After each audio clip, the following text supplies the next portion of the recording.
Welcome to Flunking the Written, a fully spoiled Buffy the Vampire Slayer podcast in which two Uber fans break down every episode of the show. Join Kimberly and Megan every other Tuesday as they overanalyze each scene and discuss the Buffyverse at large. Now let's meet up with the Scoobies and get into this episode of Flunking the Written. What can I say? I flunked the written.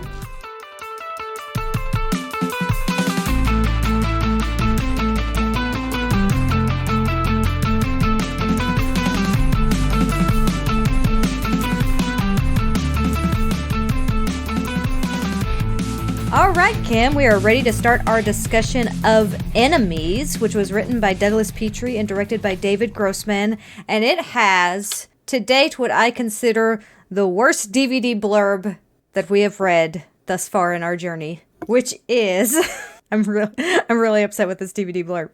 With the help of the Books of Ascension, Faith and the Mayor plot to steal Angel's soul, then get him to kill that other Slayer. Buffy. That's all it says? Okay, first off, that's wrong. Also, that's all it says. Oh, man. They don't use the Books of Ascension for that. Yeah, like, I was literally confused. I was like, did I watch this episode? I guess it's partially true that they plot to kill Buffy, but... Not really. Like, he doesn't even really care that much. It doesn't seem like the mayor just like, he's like, meh. I think if anything, he's doing it just so Faith can have a toy. She's giving Faith her puppy. Yeah, because he like literally says don't kill her too soon. Yeah. Because we don't want another Slayer. But, well, I guess nobody realized at this time that the line went through Faith. Although the Watchers should have already. Yeah, who knows? If they had known that, though, the Watchers Council probably would have, like, murdered Faith so they could get a new Slayer. I could see them doing that. Man, this is already right on track. We're doing great. It's gonna be a good night. I noticed that in this episode there are things that don't make sense. Yes. In the episode as a whole. Yes. So but they like kind of make sense in the scene that they're in. Yeah. But not in the episode as a whole. Then they don't, and it's just kind of why did they do that? Why did they put that in? It's like two people wrote it. One who wrote the most of the episode and the other one that wrote the ending. Maybe. Like, I don't know. I don't know really what happened with this episode because it's really, like, poorly constructed. When you really start to think about, like, the timeline versus the plan itself and, like, the twist and all of, like, it's just really poorly constructed. But, like, my catchphrase for the episode is... How did we get here? Yeah. I'm accepting of where we landed, but I'm still confused on how did we get here? Get to where we landed. Yeah. All right. So yeah, we'll deconstruct this as we go through scene by scene because I'll have a lot to say about just like the confusion of this whole episode.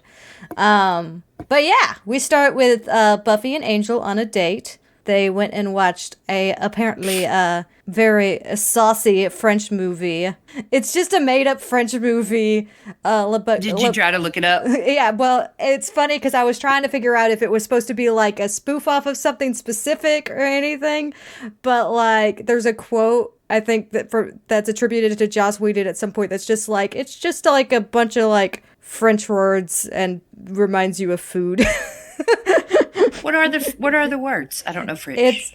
It doesn't translate into anything. It's the Banquet de Amelia is what it is. But how is that a bunch of words that remind you of food? Well, because apparently just banquet. Banquet would be the only one that even remotely would, be about food. But literally before this, I was on like Buffy forums, like looking at old posts of people trying to guess what movie this was supposed to be a spoof off of.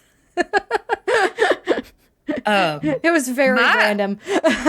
My question about this movie is from the conversation they have, you can tell like it should have been rated like X or something. Apparently. And I'm just like, my questions are, was it in a regular cinema? Like a normal cinema? And if it was there no rating on the movie? Like, because obviously it wasn't rated PG. Mm-hmm. So it seems like a weird, like they went to the movie not knowing. Here's my fun headcanon. Here's my fun headcanon, is that the movie was absolutely, like, ridiculously tame, but Angel and Buffy are just so horny right now. Oh! That could 100% be it. Although she does say that we can't do any of that stuff, and besides, I don't even own a kimono.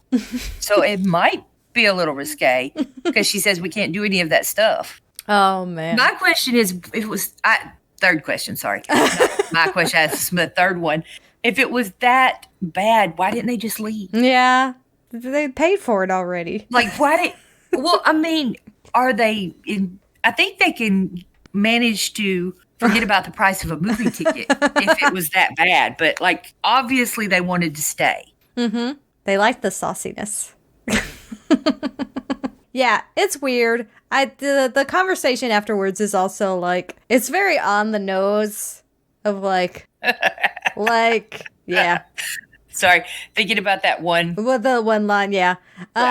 Which is, its own little thing, I guess we could unpack if we choose to. But anyway, the whole idea of, like, this is the show saying something that I think as a fan base we've pretty much rejected, is the idea that sex equals Angel losing his soul, which is not correct. No, it's not. But it's just... apparently only with Buffy or Cordelia. Yeah, apparently. And maybe only the first time with each. Maybe. I still like the whole concept here of, I just don't like getting you worked up like that. That line particularly stood out to me as like, ugh. Yeah. Like, I get the circumstances that we're dealing with, but it's also one of those that kind of implies, like, the idea that we have of men not being able to control themselves. That's what I was thinking about it. Like, she didn't do it to him. Yeah. I mean, okay, maybe she did because he's attracted to her, but it's not her responsibility or her fault. Yeah. Yeah. It's not at all, I think, the message that they were trying to play with, but it's just when you have this conversation and you have those words directed from the female to the male of just like, oh, I just don't want you to get worked up and lose control. And I'm just like, whoa. Well, and not even just that, is that she said, I don't like getting you that. You know, like it's her responsibility. Yeah. So that happens. He says that they're safe as houses, kisses her lightly and doesn't start just ripping her clothes off in the middle of the street there, amazingly enough. And they continue to kiss some more, and that's when Faith shows up to call them lust bunnies. So they move away, look at her. In the script it says they're supposed to be embarrassed, but it doesn't seem that way to me. Mm-hmm. They have a little conversation about how they need to go patrol, and Angel asks Faith about being back on duty and everything, and he seems very doubtful when he asks her to me. Mm-hmm. Like, wow, I can't believe that, or something. Yeah. So they go. We have a little comment from Faith to Angel saying that she's just going to keep Buffy warm for him. Mm-hmm. Which I enjoy. And then Buffy and Faith are in the graveyard patrolling, and Faith is talking, and she's kind of like making just not exactly small talk because it's more intimate than that, but like just chatter. Mm-hmm. And Buffy she starts to tell Faith to like shut up about Angel is basically what happened. And then there's a demon behind Faith, so Buffy tells her to duck. Yeah.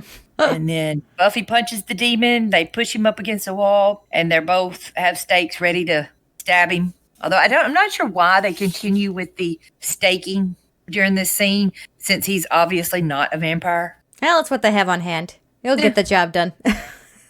Yep. You'd be surprised how many things that works on. Is this our first demon that's like not evil? I was having the same thought. I couldn't really come up with an example, and I don't know if we've really had this conversation on Buffy yet. Obviously, we've had the conversation regarding Angel, but Angel's like supposed to be the exception because he has a soul. There was Whistler, but Whistler wasn't necessarily a demon. Whistler could have been like sent from the good guys. Yeah, we weren't really sure. Like, it doesn't. What was going on with him? I think this is the first one that's like a demon, but that is not all kill, destroy. Yeah, and and Buffy's super casual about it. It's not like a revelation to her at all. Yeah, So which is weird.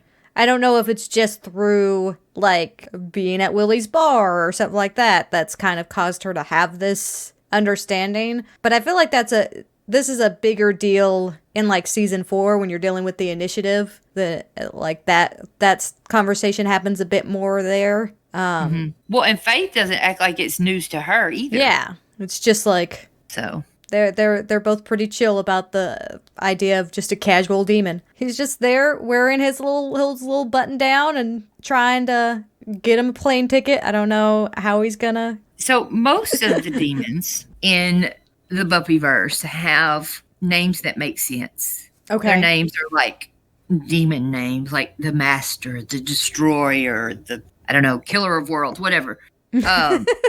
Or they have actual people names, but ones that are so odd that, you have to know it's a demon. Mm-hmm. Like Clem. You don't really see a lot of people named Clem. Anyanka, you don't see a lot of people. Usually they have obvious names. Yeah. This demon's name is Skylar. He's just Skylar.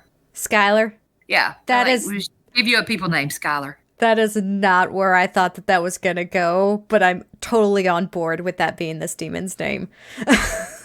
So where did you think that was going to go? Well, I just thought it was just going to be like a super basic, like everyday name, like Bill or Todd or something like that. But Skylar is like, it's still a common name, but it's not like just like calling something Bob because you don't want to have to think of a name. Like somebody put some thought into coming up with Skylar, but it's still just a name that's kind of a common name that you come across. It's not like Fred or something, where it's Skylar. And throughout the whole script, every time I saw it, Skylar, I was like, what? Skylar. Because it's not mentioned in the show, right? He's never named in the show. I didn't know that was his name. Yeah. I only know it the script. Yeah.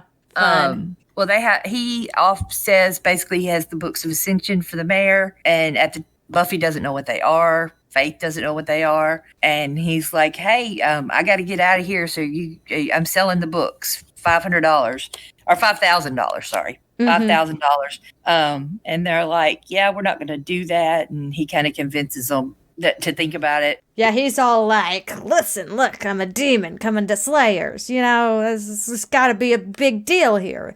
That kind of attitude. Yeah, Buffy starts trying to get a little bit convinced that she needs to listen to Skylar, and I'm going to use his name. Oh, dude. And Faith gets real, well, no, I'm going to kill you, and he runs away. Faith wants to chase him, but Buffy stops her, and then they have a little conversation where Faith saw, a spy type person agreeing with everything Buffy says, and about wanting the books so that they can bring down the mayor. But she's standing kind of behind Buffy, and you can tell by her face she's not. She's concerned that there are these books about the mayor that have been offered to Buffy. Yeah. We see in the next scene when she's telling the mayor about the books. And trying to describe what the demon looks like. And she just says demony, or demonic. She says demonic, which sounds better. Demony sounds more like Buffy speak, though. Yeah, true. I like how your Buffy speak is so fluent that you just put it in automatically. Yeah, I just start talking in it, yeah. Then the mayor tells her, I wish you would pull your hair back. You've got such a pretty face. And this conversation, if it was any man except the mayor, would be creepy. Yeah. It's even kind of creepy with the mayor, but it's still, like, not nearly as bad as it could have been. I really don't. It doesn't come off as creepy to me with the mayor. It comes off as, like, out of touch dad. Yeah. And I think that's what they're trying for, and I think they succeeded. Yeah. But yeah, any other man saying this would be creepy, not. Yeah. And that's the thing is, like, it's already been established because it's such it's uncomfortable for Faith because the mayor isn't at all interested in her as a point of desire, right? And that's something that Faith tends to use against the men in her life, is that she thinks that she's so irresistible that she can use her body and her looks to her advantage in those situations. And the mayor shut that down pretty early on in their relationship.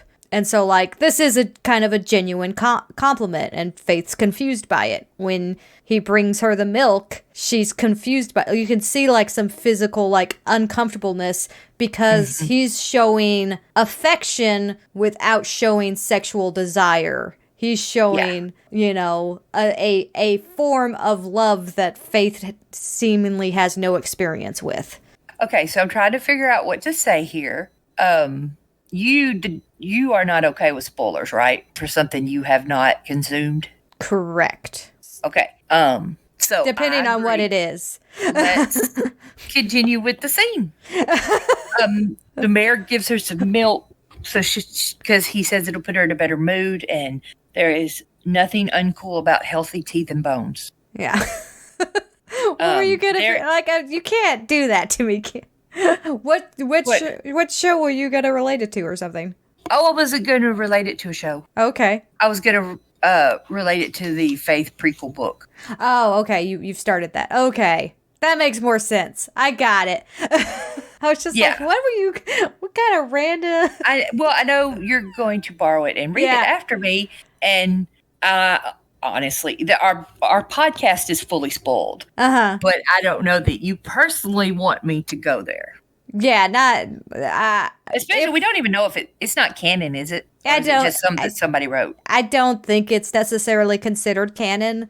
But yeah, like I purposefully try to avoid spoilers from outside the show myself, just because I know that not everybody's experienced all of that. That may get harder for me when we get closer to the end of the series, and I want to start talking about the comics more. Well, you go ahead. I know absolutely nothing about the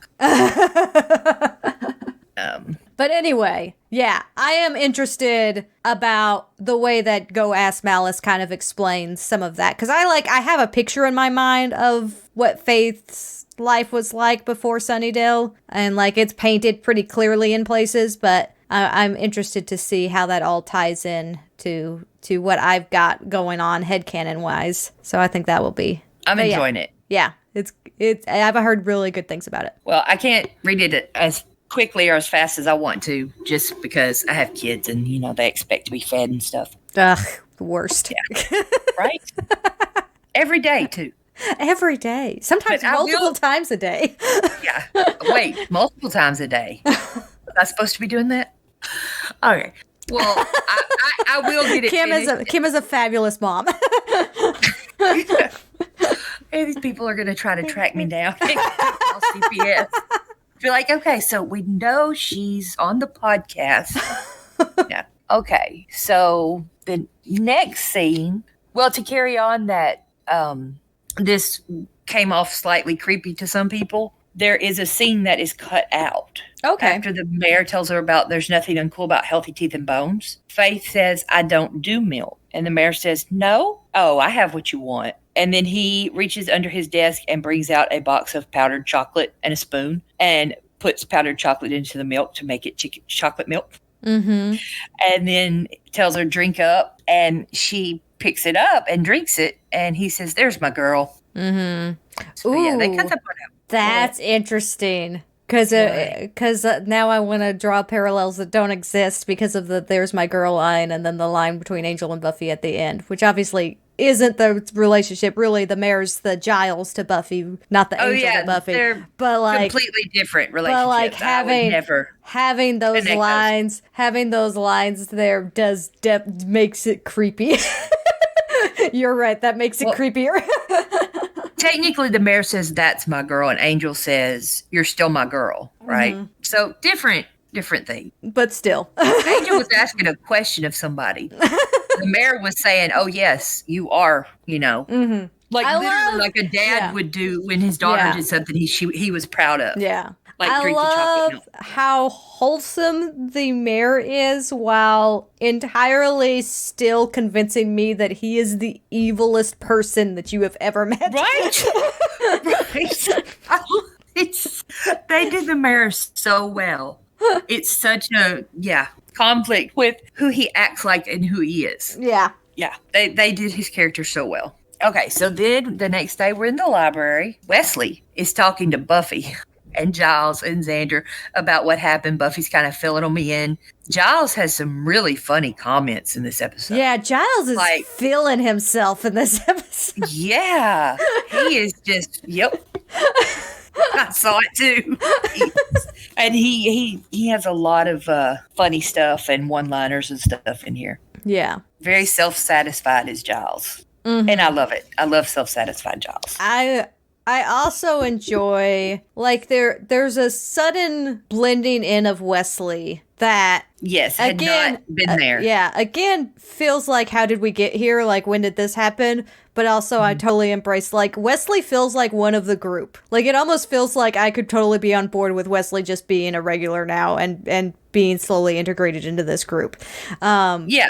Because it kind of happened overnight. Yeah, he's one of the Scooby. Like, he's really working with everybody and interacting with everybody, and is pretty, like, comfortable in this setting that he wasn't at all comfortable with before. And it's an interesting, like, shift to see. But there's, like, a balance that's being struck between him and Giles, like a mutual understanding that they don't really fancy the idea of working together, but they see the benefit of working together and how that is better for the team overall. It's interesting. Xander asks what the ascension would mean, and like Wesley and Giles exchange a glance and both kind of talk about how they're not sure. It's not really a common term in demonology, and Willow like pops up with a memory of a mention of it in a book that she wasn't supposed to read, but she read anyway because she's awesome and doesn't take any of Giles' advice to not overextend her magical pursuits. Yeah, there's a moment when they're talking about where she got the book and what's up there, and Willow says that it's just magic secrets Giles doesn't think I'm ready for. And I'm like, I was like, are they giving a hint that because I think they knew pretty early on that Willow was going to go bad in one season. Yeah, I think they were planning to do it in 5, but John showed up instead. She definitely, when she has an interest, she really latches on. But yeah, Giles goes and retrieves the book and opens up to the section and reads about the town called Sharpsville. Yes, there's a reference here to the journal of Desmond Kane, pastor of a town called Sharpsville. May 26, 1723. Tomorrow is the Ascension, God help us all. It was the last anyone heard. Of Kane? Of Sharpsville. Giles says that they probably need to meet with the demon, and Buffy asks if anybody has $5,000 as Cordelia comes in, which I keep trying to draw these connections that probably don't exist. But normally that would be the one person you would think, oh, she would just have money lying around, but maybe not right now. Again, did not even think about it. Now, when she walked in, I did wonder if she was like on her way to or from a shift in the dress store. Like, had that happened yet? I mean, I know it hadn't happened on the show. But was she already, yeah. Yeah, when did all that come crashing down in her family? Yeah. But she's acting pretty normal here, so. Yeah. I think the dead giveaway of them not really planting any seeds is that when Buffy could read minds, Cordelia was just, a parrot of her own thoughts, and there wasn't any clues as to any home strife going on there. I love it. It's the absolute best way they could have ever written Cordelia. Oh, yeah. Like, it's brilliant, but it's also. Perfect. But also, like, there really is no plants for the idea of Cordelia's. Maybe it was the day before it happened. Yeah, maybe just after that's when Cordelia got the news. I know it's not time to talk about that one yet, but no, they do Cordelia. My only complaint is that they don't have her in enough scenes doing that. Just doing that constantly that. I would watch several minutes of that. So Cordelia comes in, walks straight up to Wesley, and says that she has something important to ask. Xander's there, making his quips. Everyone. Yeah. Everyone's there. Everybody's there. Cordelia is never shy. She is so confident in herself. She knows what she wants. And she's fixing to get him. She gonna get him. Yeah, she just walks in, not a shy bone in her body, asks an older man out on a date in front of everybody. Yeah. Wow. Yeah. Wesley stammers about his sacred duty, and Cordelia's just like, well, I need help with a paper for English, and you're English, so I thought, just completely embracing the fact that she's just like, I know what this is, but then she's like, is it wrong to get an insider's perspective to the group? Yeah. And then just like breaks all pretense that it's not a date. So I was like, I study best at a good restaurant around 8ish. And I'm like, She's not even pretending that this isn't a date. Wesley goes back to the conversation about and wants to have Buffy try and find the demon that has the books of ascension and just ask nicely and maybe he'll let us use them. So that's Wesley's. That's Wesley's approach. He's supposed to be like this rich English guy, right? Stereotype of the rich English guy. Yeah. So why doesn't he just pop out $5,000 to go do it? You know, realistically, I don't see him not doing that. And I think that that's part of the bit is that that's how he's perceived, but that may not actually be he may not actually have access to that. He may not, but he did grow up with that. He was, because there's a episode in Angel where we see that. Mm-hmm. I think that's part of the bit with Cordelia too. Is he is presenting as a well put together, wealthy Englishman. So she's just like, well, I'm gonna get myself a little sugar daddy action. And just, I'm finishing up school. I wanna just make sure I'm well cared for. I think that's part of the ploy there. Wesley says he wants Buffy to go do that and Buffy says she wants to take Faith because Faith would be better at the persuading part. Then Wesley is like, where is Faith anyway? Which transitions right into the next scene where it's Faith and she is busting down Skylar's door. Mm-hmm. And she goes in, she's like, you got the books. He wants the money and she hits him. And so then he starts saying he'll negotiate and stuff like that and kind of talking about the books, how they're original and they're worth a lot of money and they're worn on the spine and slight foxing, but otherwise perfect. And really pushing these books. And then Faith turns around after flipping through them and stabs him. Mm-hmm. Plunges it into his chest. He falls. It's over. It's a clean kill. She's picking up the books and about to leave when a hand shoots out, grabs her, and Faith kind of freaks out. Yeah. She, knocks him away. And the sound effects in this one are really nice because, it's this horrible growling, attacking, demony type noise. Mm-hmm. Look, I did it again, demony. Demony, yeah. Type noise that you hear coming from Skylar. Mm-hmm. And, so he's not dead, and Faith, it literally says that Faith hacks away at Skylar. Yeah. This is one problem I have with what happens in the rest of the episode, is the script description here. Okay. It's talking about when Faith hacks away at Skylar, and it says she's completely horrified. It's self-defense. But she's terrified of her own butchery. Mm-hmm. He finally dies, and then she pushes his body off of her, staring at it in horror. She starts, heavy breathing and everything. This is not a description in the script book, but she looks at her hands in the episode with blood on them, and she's really is horrified. She's in shock. Yeah. But given what happens throughout the rest of the episode, why is she acting this way when, the next scene, she's kind of trying to get help for acting that way, when we find out later on in the episode that it was all pretend. Yes. And this is, oh God, this, the nature of this, psych out to the audience. The first time watching through it, you can be like, oh man, Whoa. They got me. Whoa, woo, that wasn't Angela's any of that.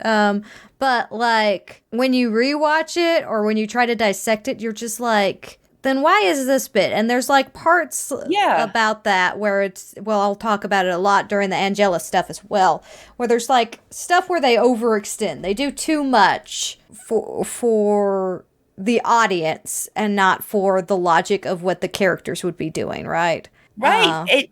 It just, why are you trying to show the audience this when it completely negates what happens later? Yeah. Because there's no one here to see her. So what she's doing must be natural. Yeah. So this is her actual reaction, which I believe that would be the way that Faith would react in that moment, because she's still like dealing with her trauma, right? She's still trying to like wrap her head around it. So I feel like this is a realistic reaction. And there's a lot about the next scene that I like, but then it's presented as if it was just an act, the scene after that.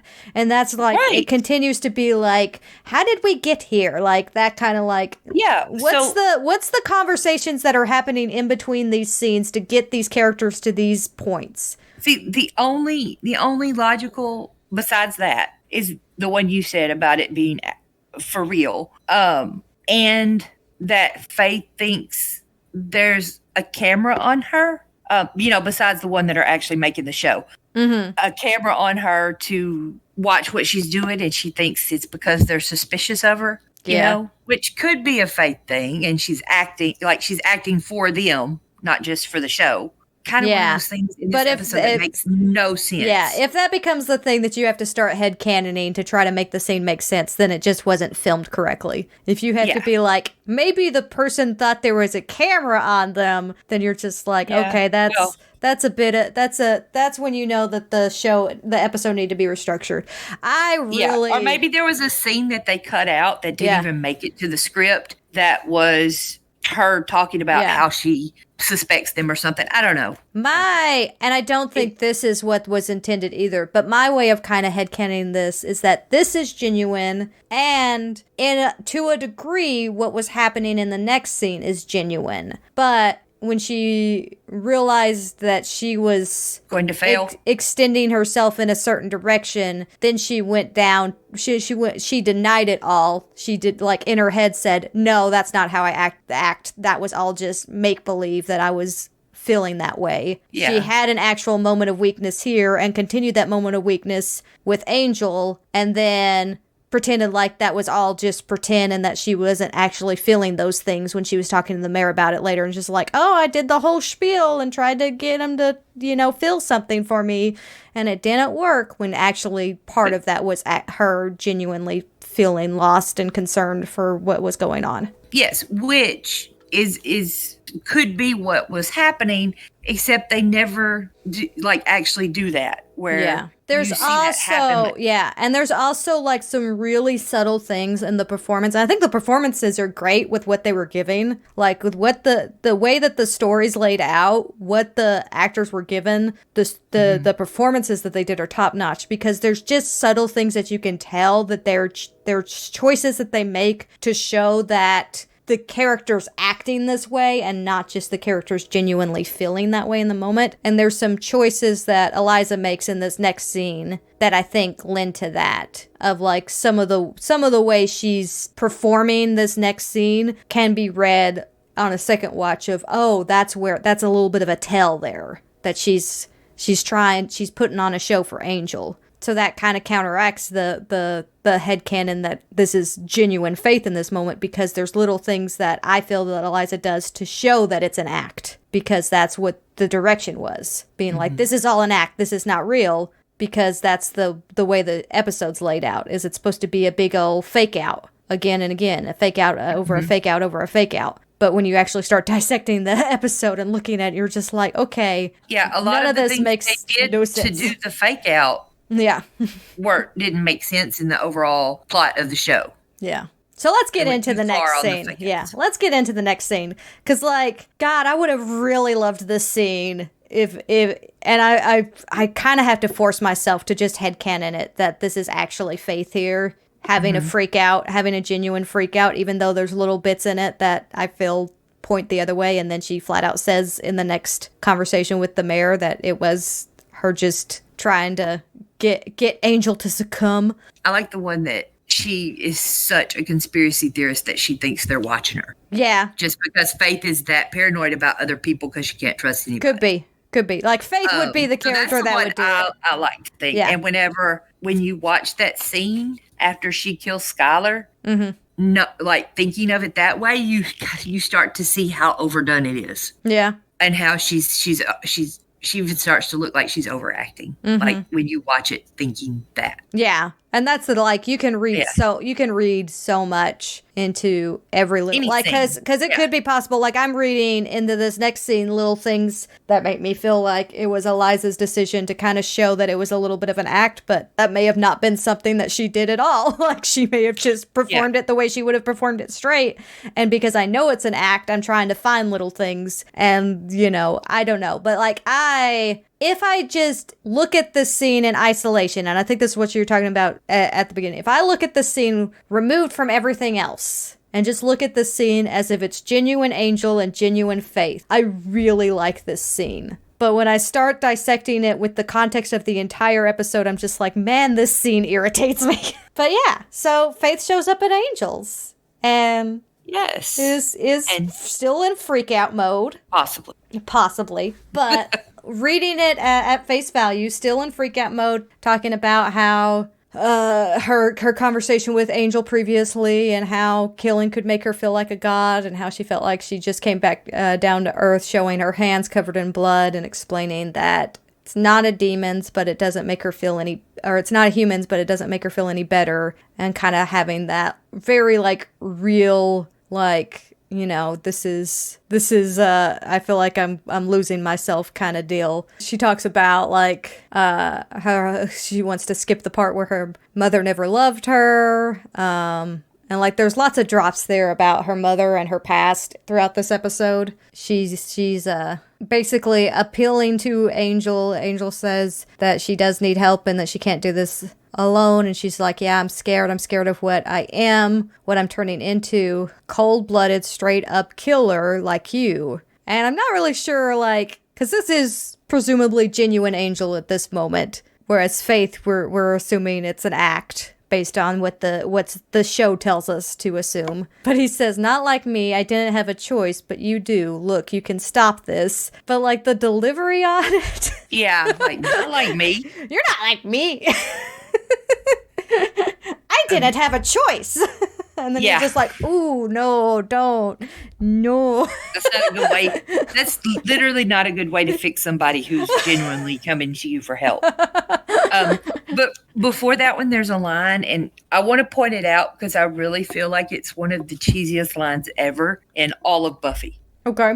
And I don't know if it's the way she does it, all dramatic, or if it's the actual line, but she says, remember you told me that killing people make me feel like some kind of god? Mm-hmm. And then she dramatically moves her hands up between her, that F-pack got something that I don't know if it was like the coloring on my TV or what, but did not look like blood. It looked like rust, like orange or orange and black. She dramatically lifts her hands up and looks at the blood on them and is like, I think I just came down to earth. Yeah. And I'm like, oh, no. Ooh, that was cringy. Well, and that's like, that's part of the stuff that, like, I think that delivery, there's a couple other little moments, and, you know, without, like, watching the performance again and, like, quoting it directly after each line and pointing them out, but, like, that kind of stuff makes me lend into the idea that this is an act, right? Because she's saying things in like an overly corny way and talking about certain things like she'd say them if she was Buffy. It feels more like a performance because of that. Yeah. And when you, like I said earlier, when you watch the scene before this one with that in your mind, you start to see it. Mm-hmm. And honestly, with each scene, it gets cheesier. Yeah. Like she definitely has a performance flair to her. Like she's quote unquote like playing Buffy kind of idea. Like she's just like, this is how Buffy would say these things, you know, kind of deal. Oh, I know exactly what it makes me think of. The scene in the end of season 4 when they switch bodies. Mm-hmm. when they switch bodies and she's at Buffy's house and she gets out of the bathtub and is wrapped in the towel and she's looking in the mirror and she's practicing being Buffy. And she says like every goody two shoes line you can think of. Yeah. That's what it reminds me of. I just realized. Yeah. So yeah, it does seem like she's playing Buffy. Man. But yeah. We continue on like that until she goes with an angel. I'm so scared. Yeah. And throws her arms around his neck. Oh God, it's so good. It's such a good. It's like that's the thing. Is like this on the second watch through. Like you really feel the performative nature of all of this, and it's really fun. She then kind of moves back from hugging him, and their faces are right next to each other, and the script says this. Because, like, even the script is acting like this is real. It says, after a moment, her face is against his cheek, and then she's gazing into his eyes. Feeling swept up, she brings her lips to his. And I'm like, you don't have to say, like, that she feels swept up because she's... I mean, have like, you are you trying seen to Angel? keep it going even in the script or what? Angel immediately is just like, no, Faith, which I love because in like almost every movie or TV show or everything like that, when someone's coming on to the boyfriend and the girlfriend is getting jealous or whatever, they always kiss for a couple of seconds before he goes, oh, no. Yeah. And I always feel like it's done to show that he can't resist it when she starts kissing him. Like, and it's in, y'all know exactly what I'm talking about because it's in literally every movie and TV show to show conflict between the couple. And I think to have a bad girl everyone can hate. Yeah. And I think like Angel doesn't do that. Yeah, Angel doesn't do that, yet you're still a sense of conflict that feels genuine enough. Especially there's like that conversation at the end where she puts on, and I don't know what this line is about, this nonsense, but she was just like, you know, if things were different, do you think you and me'd be different? And he's like, we'll never know. Like there's like this weird like subtle thing of like I feel like there's a play on here where there is some mutual attraction, but it's nothing that Angel would ever act on, and it's something that Faith is trying to lean on heavier than to try to like pull him in. See, I thought that we'll never know line. I thought he was trying to like not be mean to her and just be like, yeah, I know it wouldn't have been different. Which, you know, seems like it might hurt someone's feelings. And he was just like trying to be diplomatic with, well, we'll never know. Yeah. You know, like he's tossing a pin in the air behind him when he says it. We'll never know. I didn't see it as some like lustful lovers kind of star-crossed lovers kind of way. Well, and I think, but again, I bet if I go back now and watch it after hearing that theory, I will see some of that. Yeah, I think that's the fun nature of this too, is that like because this scene's so muddied, there's a lot of different ways that you can dissect it, and knowing that for Faith it's an act, and for Angel he's being genuine in the moment, but also for Angel he kind of always is an act, right? Like, it's very rare to get Angel's true self because Angel is just constantly trying to deny himself certain stuff or be a performance of his own. Like, the interesting thing about this, because there's the 12-step program that's mentioned by Faith when she's like, I don't want to get all 12-steppy on you. See, it's that Buffy speak again.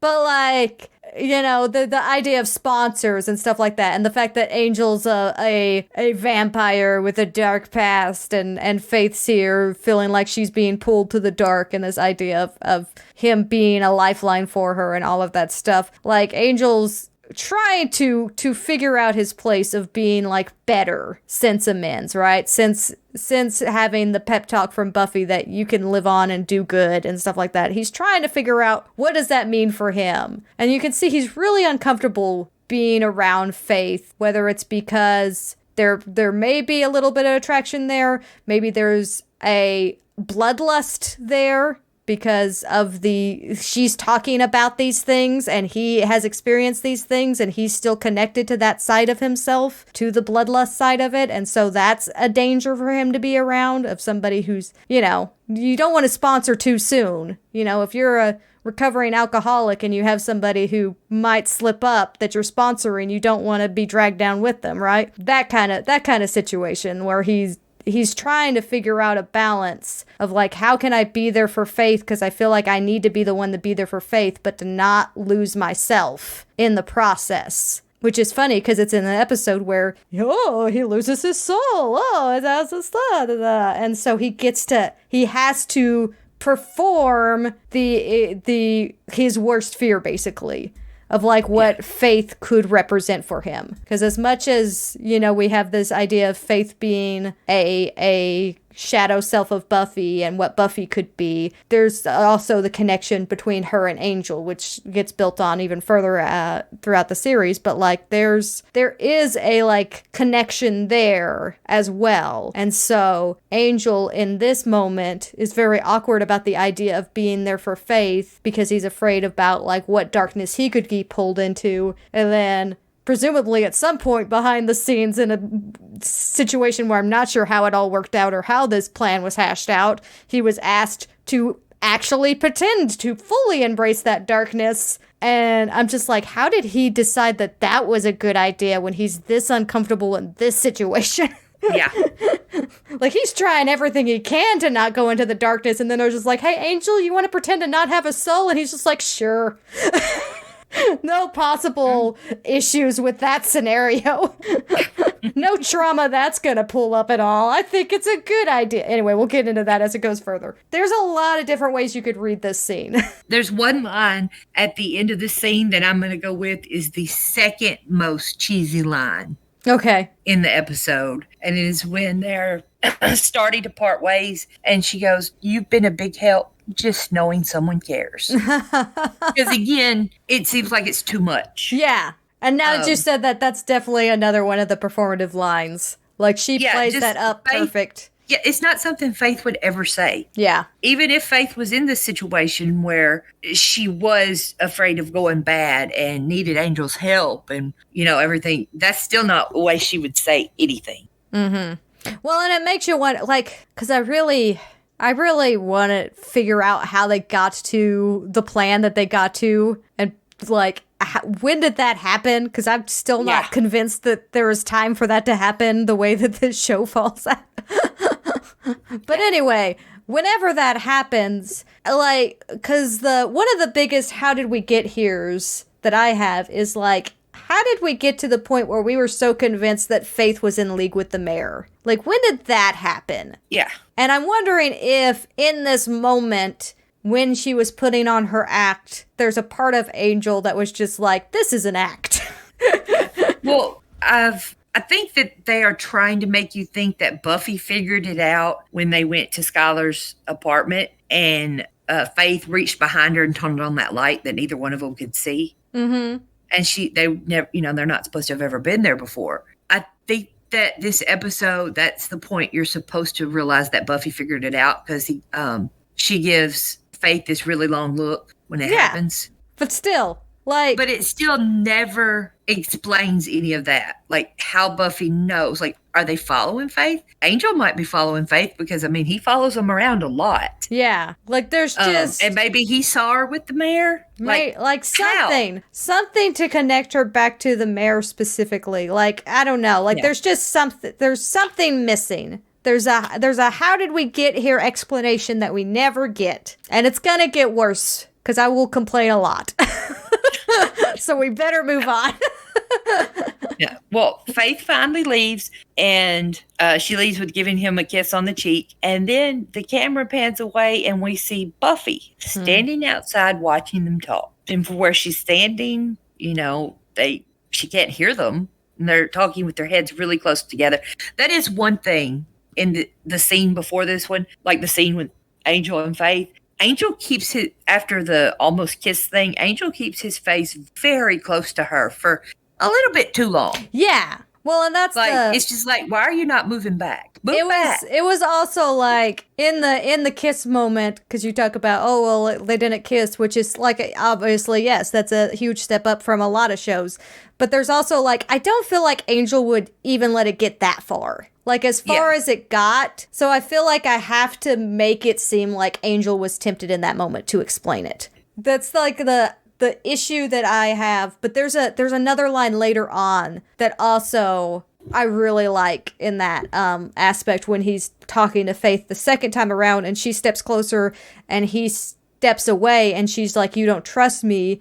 And he says, no, it's not that. Where it's almost like a, I don't trust myself kind of delivery, right? Of like... Yeah. Again, I'm going to go back and watch this episode again after this. But I don't even necessarily think it's just a commentary of like him wanting her sexually. I think there's a bloodlust commentary there too, right? Like he just might enjoy biting her, you know, because it's a vampire, you know, thing that they do sometimes. I didn't think of any of that. I didn't see any of that. That's why I want to go back and watch it. Yeah. But I always saw that scene as he's backing away from her and she says, you don't trust me. He says, no, it's not that. Just as the same way that he said, we'll never know. Mm-hmm. Just kind of trying to I have to deal with this, but I don't want to hurt her feelings. So, oh yeah, no, not that, you know. Mm-hmm. I got that impression. Yeah.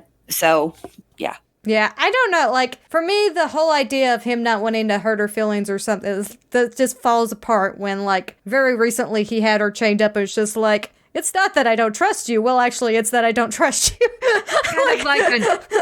Right, but he says that kind of like in an awkward, I don't know how to deal with the situation with a girl coming on to me. Yeah. But another thing, when Angel and Faith are doing the kiss thing and he says no, but doesn't move his face away from hers, it kind of makes me wonder if he already suspected her. Yeah. If he already suspected her and was kind of trying to fill out the situation, so he didn't want to. And that's that's another way to read it, which makes it a little bit more palatable. Again, we don't have enough of the how did we get here's to figure that out. But like I could see Angel figuring out stuff in this moment of just like, this isn't Faith. This is Faith's trying to pull one over here. Like Faith's really trying to get something out of me and I'm trying to figure out what her game is. Yeah. I could see that exactly. Yeah.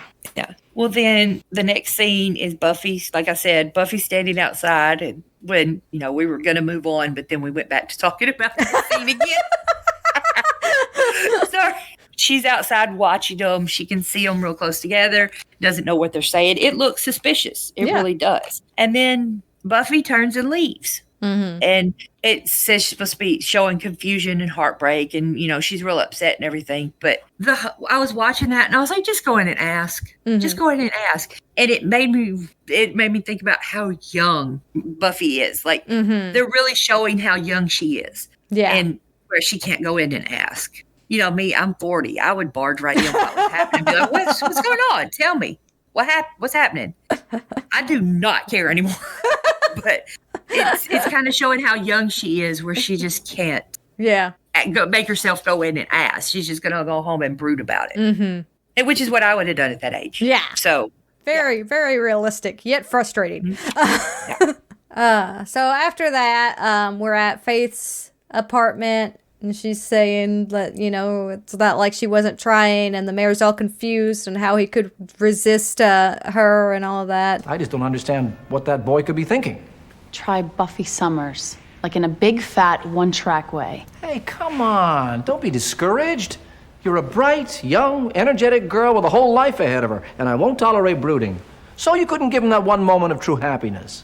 I was thinking more along the lines of a long weekend, but okay. The mayor is literally trying to pimp Faith out. Yeah. Like he really is. He's trying to pimp her out, and she's like going along with it. But like, how did we get here? Yeah. When did we decide that getting rid of Angel's soul was the plan?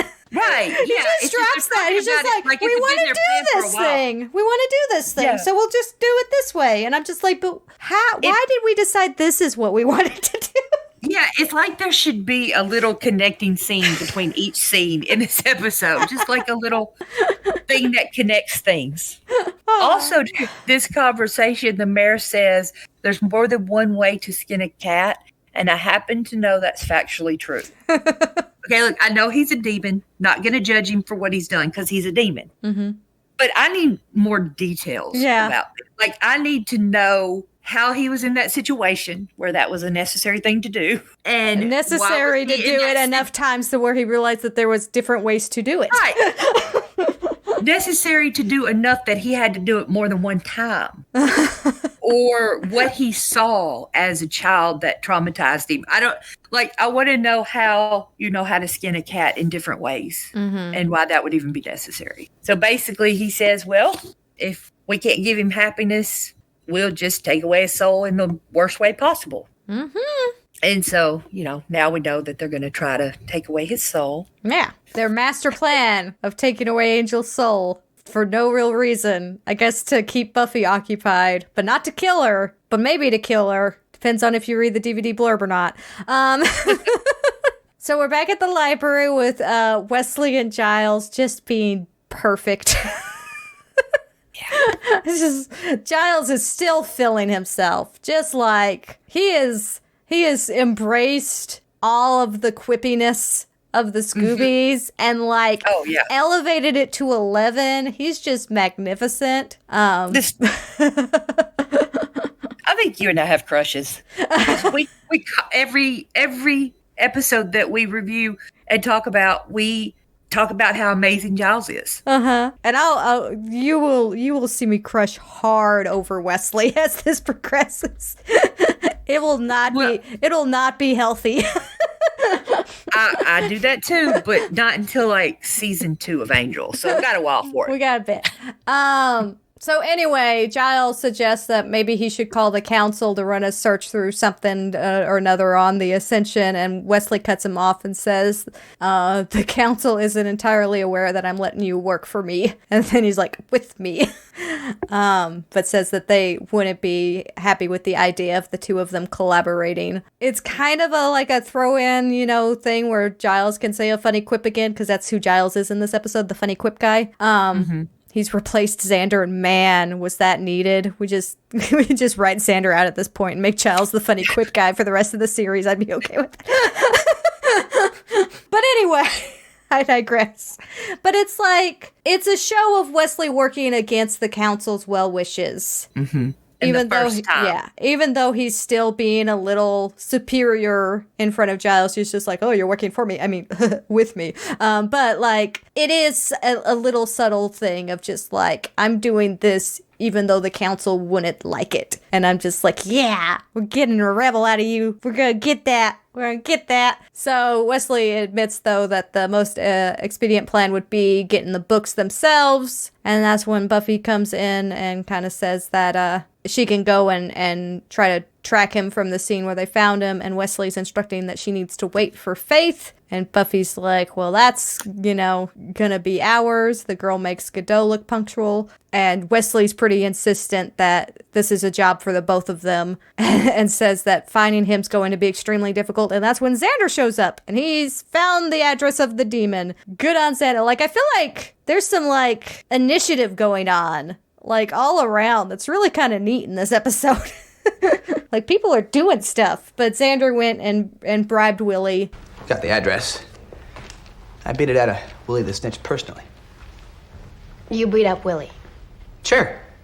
Well, actually, let's just say I applied some pressure. Or more accurately, that I asked politely. And then, okay, I bribed him. How much? $28. Does the council reimburse for that kind of stuff? Did you get a receipt? Buffy knows the location of the demon's place and starts to leave when Faith comes in. And man, things are tense.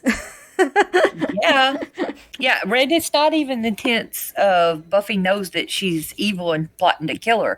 It's the tense of you got too close to my boyfriend. Which is, if we know anything about the history of Buffy, potentially worse. And then Faith says a line here, and I haven't decided if I think that she says it on purpose or it was just, happened to be said. Faith says, why should you get to have all the fun? Share, that's fair. Yeah. What do you think? Do you think she says it on purpose? I don't know. But, you remember when we had the glory that was Angel, Spike, and Buffy in Lover's Walk, and I referred to him as a throuple? Uh-huh. In this episode, I was really kind of leaning into the, Buffy, Faith, and Angel could work it out. Share, that's fair. I think they could figure out something that, would be agreeable amongst the three of them. Yeah, I'd be good for that one too. After they leave, Xander actually points it out and is like, is it me or did it just get really cold in here? Mm-hmm. And Faith doesn't even, I feel like, obviously she was acting, but I feel like the real Faith at this point would have, pointed it out and asked, what's going on? Yeah. What's wrong with you? But she just kind of ignores it all. Mm-hmm. They get to the apartment and Faith just kind of walks on in and, she's, coming for a play date. And Buffy's like, hey, Faith, be careful. And Faith is like, oh yeah, I'm not supposed to have been here before. And then in the script, it said that she should catch herself and start to act careful. And it has careful in quotation marks. And I just wish Faith had played that up as much as the script wanted her to. Oh, yeah, I'd see this as just, the clumsiest scene ever, though. I feel like they did too much. The way that she, super overextends herself to flip that light switch and everything. Yeah. It's just, the most obvious thing ever. And I'm just like, oh, God. And here's the thing. How would she have really known where the light switch was from that short little visit where she came in, got the books, killed him? Well, he flips that switch. It's much more organic when he does it. Okay, well, which could be why I never really noticed it. He does. That happened. He does flip that switch. He when he first presents the books, he starts to walk away like he's going. It's kind of a weird moment because you think he's going to get the books, but he's just going to flip the light switch so that they can see the books more clearly, and then he walks back into the room. But it's so fast I guess I've never easy. actually thought about it. Yeah, and in a way, I like that this is such a tell if I lean into the idea that Faith was actually affected by killing this demon and is still dealing with that trauma and is kind of wrestling with, I think a lot of it comes down to overcompensating, right? And I'll get into that with Angel some later, where I feel like Angel extends himself further than he really needed to for any scene, but maybe part of that is overcompensating to really make sure that he's convincing everybody that he's Angelus in that moment. But here, I feel like she gets in here and she's back at the body, and there was a genuine reaction that she had when she killed the demon, and now she's uncomfortable again. And she's trying to rush it, and she's trying to figure out a way to act natural, and as such is acting way more unnatural than anybody ever should. It's just not even thinking about what she should know or not know about the apartment or anything like that. It's so clumsy, but in a way I can kind of say, well, maybe that's something that they were playing with in the fact that Faith doesn't know how to act in this situation because she knows she has to pretend like she wasn't there, but also being there is triggering. And so she's trying to keep down that, all those emotions while trying to remember to pretend like she doesn't know what she's doing there. And it's coming across as being super obvious that she's acting in a certain way. And this is definitely a moment where Buffy gets suspicious. I'm still not really sure how we connect all the dots, but this is definitely a point of suspicion. It's kind of one of the only points of suspicion.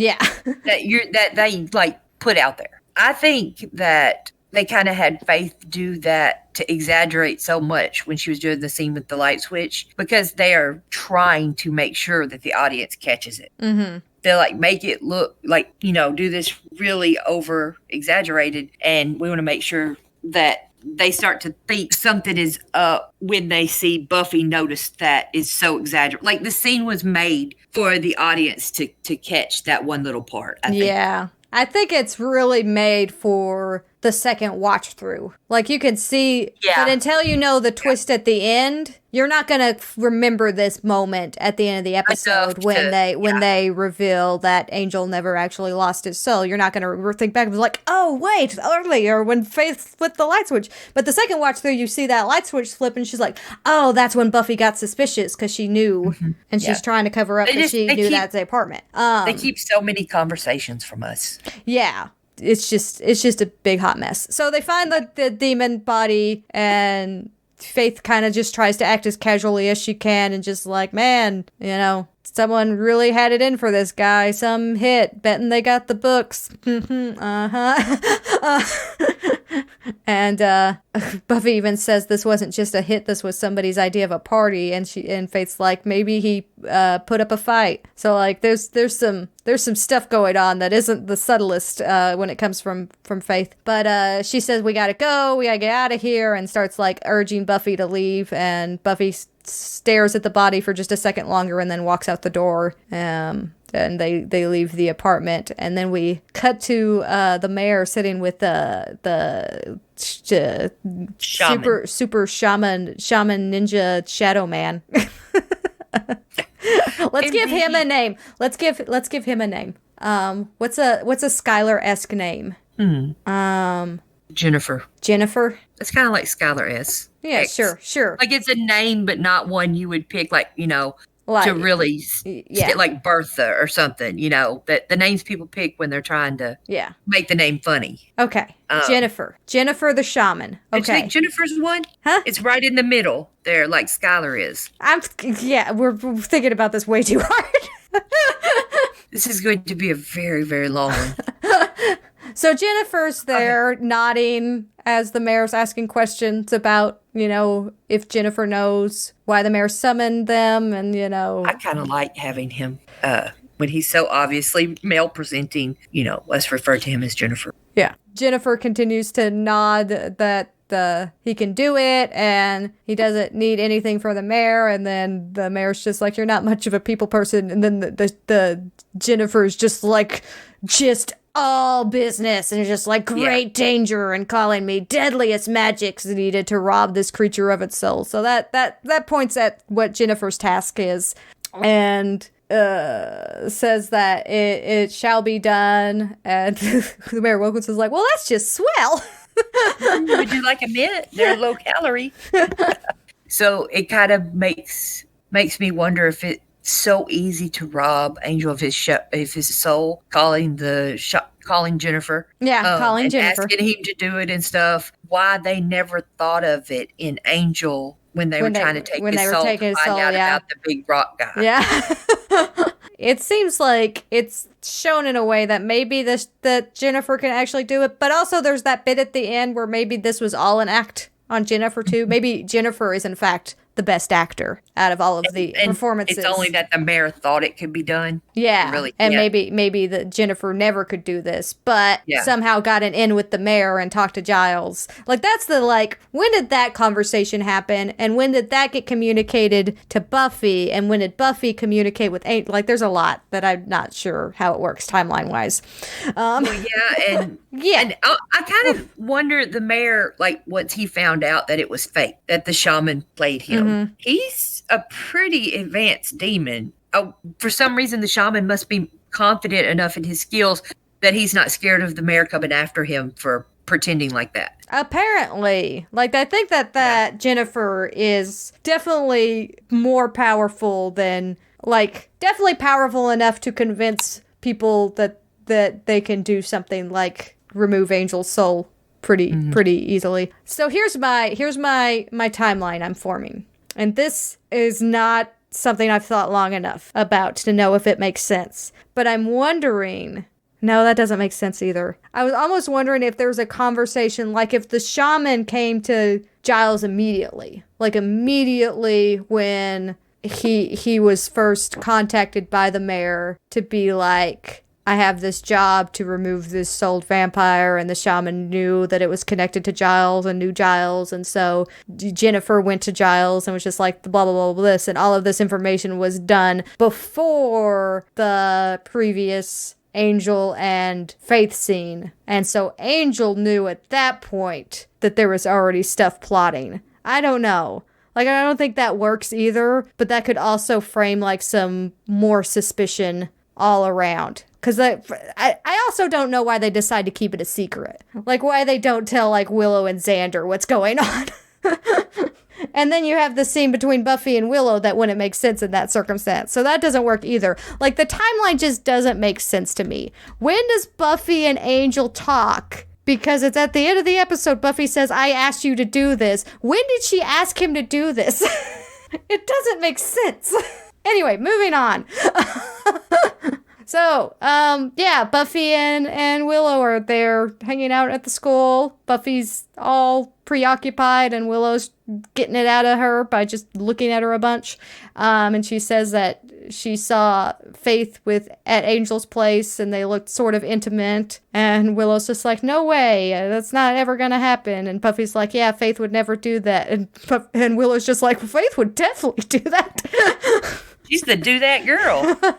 We have a little scene that goes with the great debate about vampires in the Buffyverse. Willow says, does Angel come up to Faith's standards for a guy? Let's see. Is he breathing? And Buffy's like, actually, no. He's just constantly short of breath after running. Yeah, and like smokes and they all get strangled. Yeah.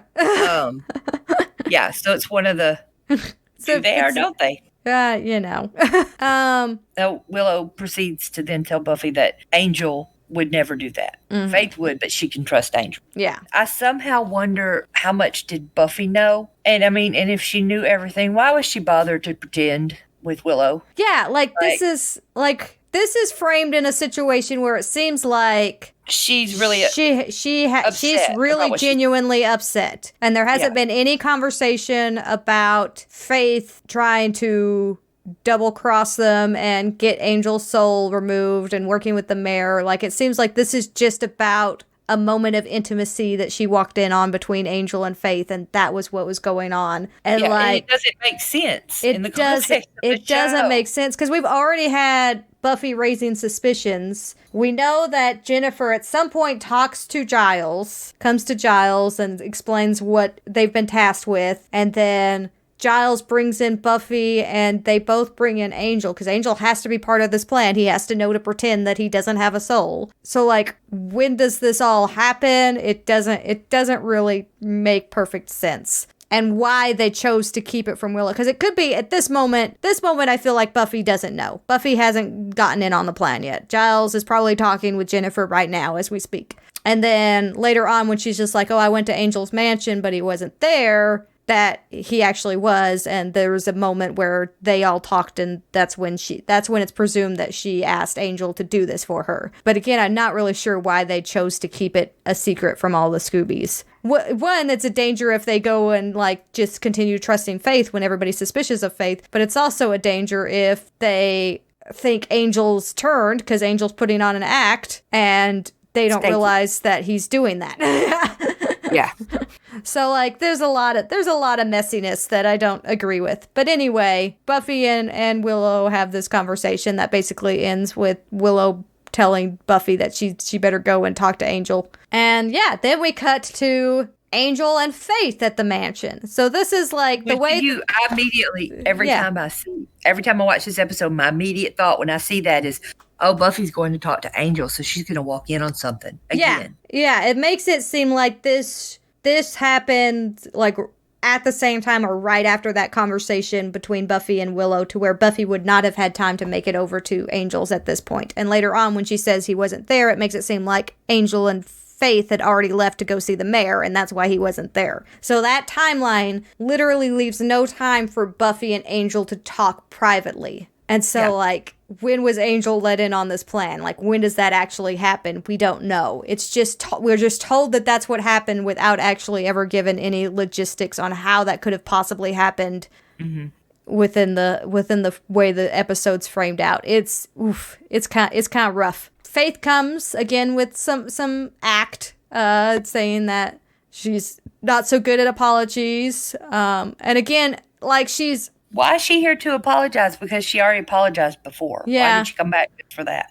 But she's also, it's interesting that in her act of playing these bits, there's times where she's more open about how she feels about the world and stuff like that. Like earlier when she was talking about how her mom never loved her, and here she's talking about, I think the world's out to screw me and stuff like that. Like there's parts of her that while she's performing this are almost like more honest. Because I think that this is like, there's some truth here. Like, she doesn't apologize. She doesn't trust people because she's been burned so many times and she feels like she's owed more than she owes others. So like, she doesn't need to apologize. And I think that that's like a genuinely true statement that's coming up from her right now. But it's also just wrapped in this, just trying to get close enough to Angel to get what she needs placed where it needs to be for the spell, which like, why would that even be a condition that have to be met if it's just a light show? Like, why does she have to splatter him and stuff?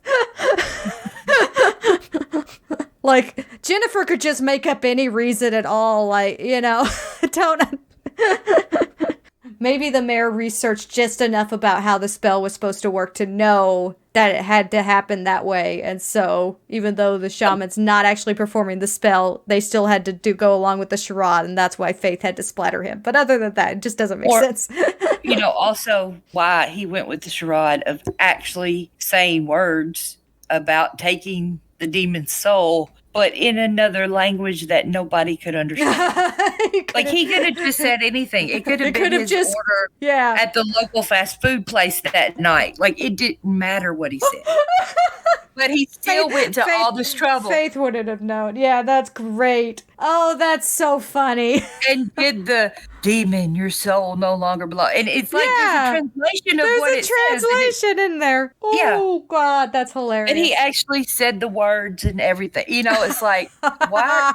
How closely are you usually watched when you do things like this? Best actor. Jennifer, best actor, commits. But why did Jennifer bother? Why did they bother when nobody there who wasn't in on it would know what you're saying? I really want like a fan edit of like when Faith's just like, I'm the world's best actor, and Angel's like second best, and the shaman goes in and is just like, no.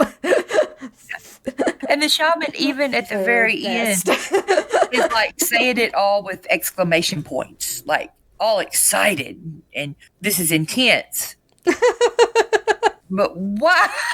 Again, why? Oh, gosh. There is that little bit, before you even get to the shaman bit, there is that little bit where, Angel's kind of trying to keep a distance while Faith's getting closer. Again, like, here we understand that Angel knows that something's happening. So, like, there's also that play of, like, he's not sure what to expect as far as what Faith's actions are going to be in this moment. So there's also the idea of him just keeping his distance because, duh. He's not really sure what's gonna happen here, other than that they're gonna do something that's supposedly supposed to remove his soul, and it's gonna involve a light show and something with the magical guy that he doesn't really know. So, he's a little on edge, which I could buy. So like that's a way to explain away some of his weirdness here. But he comes up to Faith as she's turned away from him and says, I know what you're going through. I know how hard it can be. It's important to have somebody who's been there, who understands what you're going through. And I want to trust you. And that's when Faith turns around and says, chump, and splatters him with some stuff. And we get the fabulous performance by Jennifer, just Oscar worthy. Yes.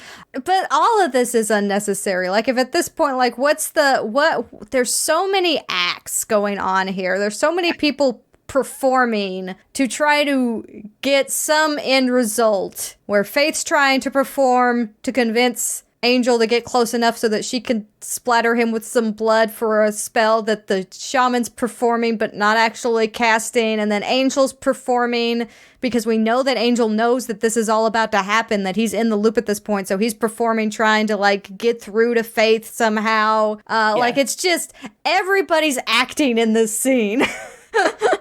Yeah, it becomes one of those, she doesn't know. We don't know that she knows. Yeah.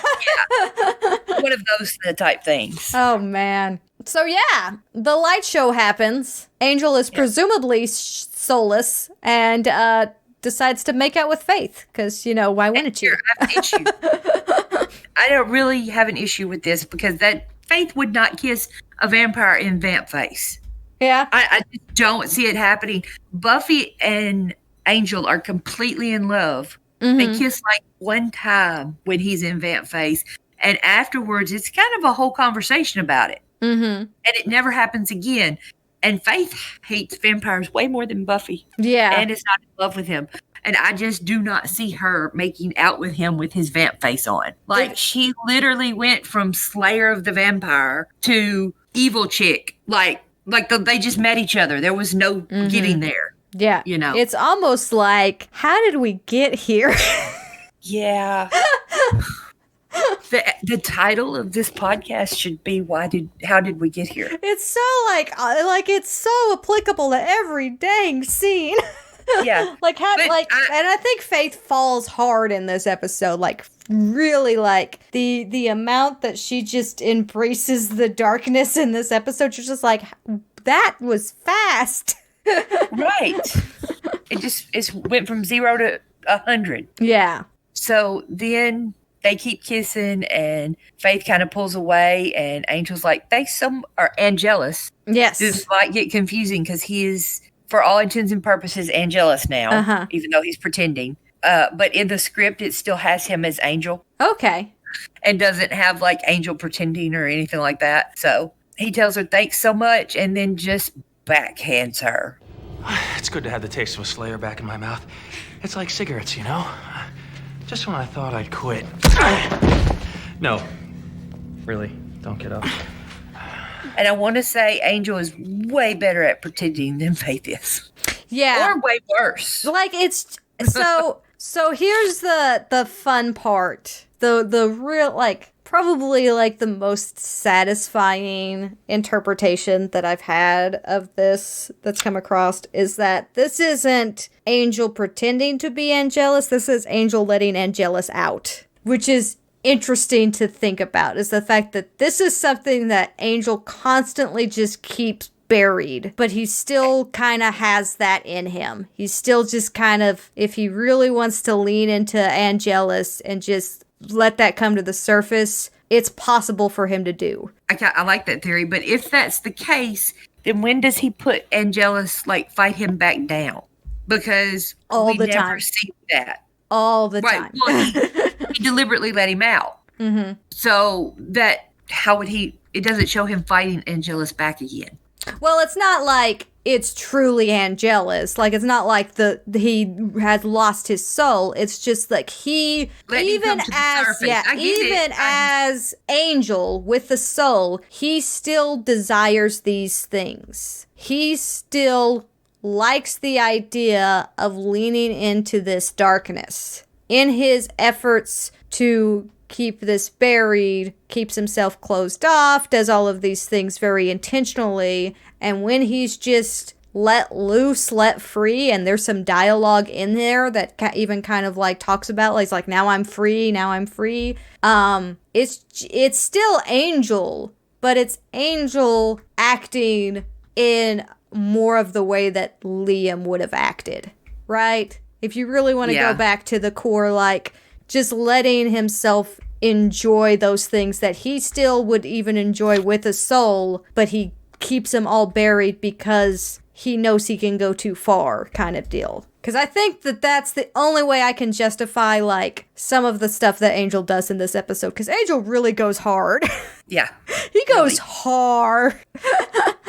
And there's even a moment at the end that I think lays into that, Angel got carried away. I think he recognizes that within himself even at the end of the episode. He's just it went further than I ever wanted it to, kind of deal. At the end of the episode, he has that conversation. So I think, there's something to say about him just letting loose and allowing him to kind of surrender to his vices. See, we need more about that, too. Yeah. About how that happened. This episode completely leaves you, wanting more. Yeah, I think there's some fascinating character moments in this, but it's all played off oh, it was just an act. I'm just was it though? Because I feel like some of that stuff with Faith earlier where she was freaking out wasn't an act. I feel like some of the stuff where Angel's the worst here isn't an act. Just saying. So, Angelus is back. That's a thing. Anyway, Faith, says she's going to take him to the new boss in town, and then that scene ends with them making out. Yeah, they make out some more. So now we're in the library, and the rest of everybody is there. Literally everyone, except for them. And Wesley's like, you know what? We have to take action about this, and we need Angel and Faith. And Buffy's like, they're both missing, and Willow's like, no, that doesn't mean anything. Unconnected events. But at this point, they know. Yeah. Well, right. Well, the only one here, except for Giles, is Buffy. That knows is Buffy. But yeah, Buffy but and she's Giles also know. played this, like, why are they trying to keep it from the rest of the movies? Why would they not, like, other than maybe trying to keep it from Wesley for some reason, but again, unless they give me a reason why they're not they never telling. talk about it. Yeah, there's never a reason given why that's not mentioned. And there's a look at the end of the scene between Buffy and Giles that, again, on a second watch, you can be like, there's a moment where, Giles is kind of comforting Buffy because he knows that she's about to walk into Angel pretending to be Angelus, and that's going to be really difficult. Right. And you don't notice it. Yeah. But, like, there's also the bigger, like, why aren't they just talking about this? That this is something that they're having to deal with and warning the others, like, hey, this plan's going down. Just beware. Well, it's like, I love this episode. I really do. And I very much enjoy watching it. Mm-hmm. But it's almost like when you go episode to episode during a season and like somebody will make something, like some fact or something about someone in the show, and then 2 episodes later they just act like that never happened and do something else. Mm-hmm. It's like every scene in this episode is a jump like that. Yeah. Instead of jumping episodes, it's in this one episode it jumps like that. Yeah. You can kind of understand. I enjoy watching this episode. Yeah. The scenes are played really good. It's a really intense episode. I like it. It's just there's so much missing. Yeah. There's a lot of unconnected tissue issues going on here. Cordelia's in this one, and throughout this entire scene, she kind of says stuff about, having a huge crush on Wes, about how he has the greatest voice and should do books on tape. And later when Giles tells Wesley to take the group, she jumps up and says, I'm in Wesley's group, and stuff like that. She's very, very into him. Yeah. At one point, Xander says, way to focus CC, and I'm just like, when have we ever called her CC? Yeah.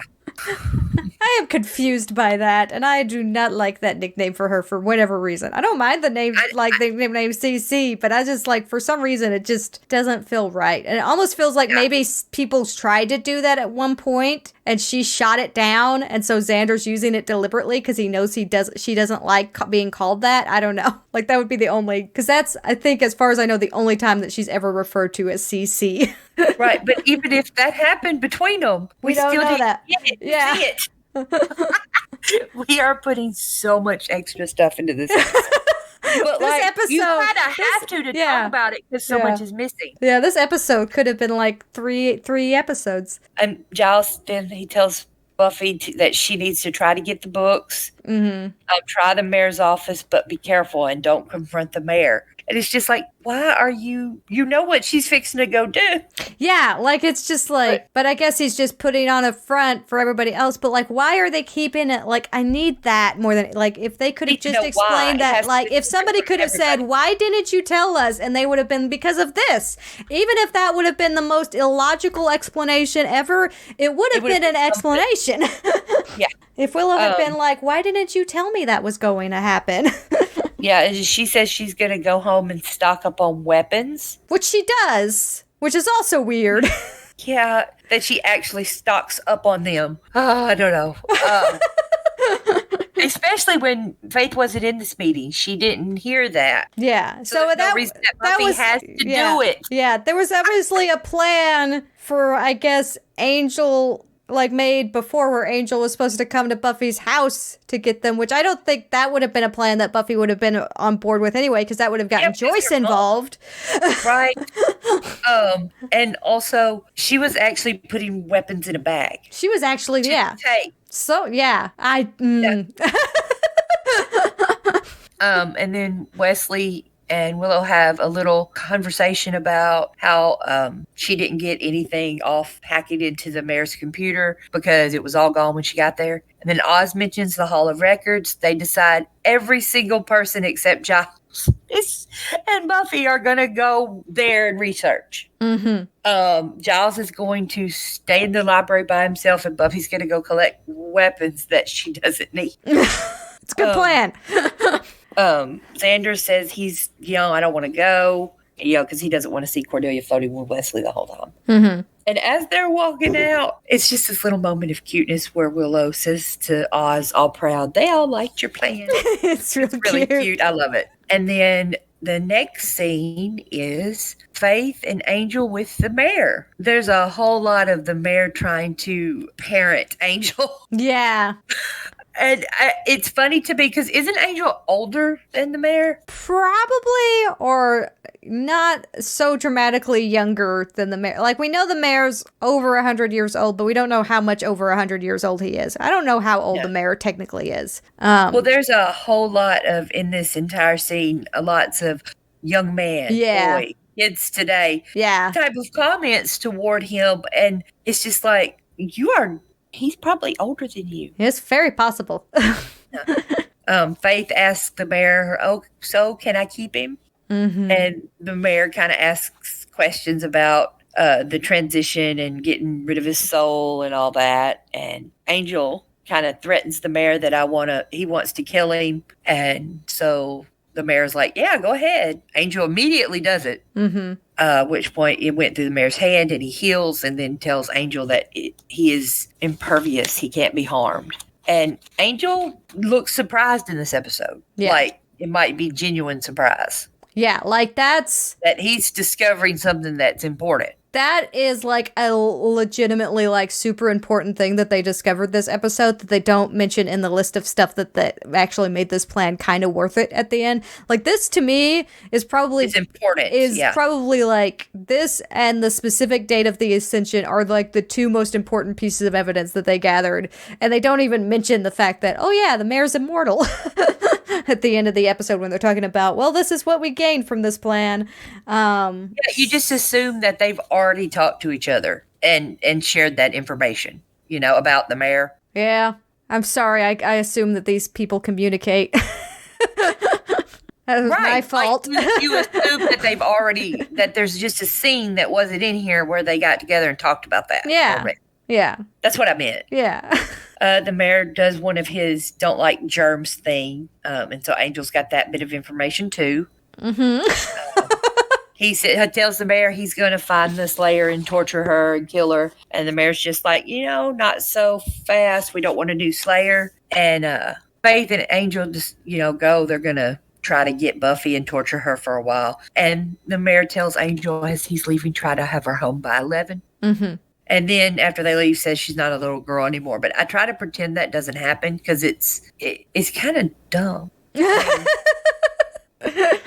It's not even funny in the way the rest of the father-like comments are. Yeah. It not good. I want to point something out, though.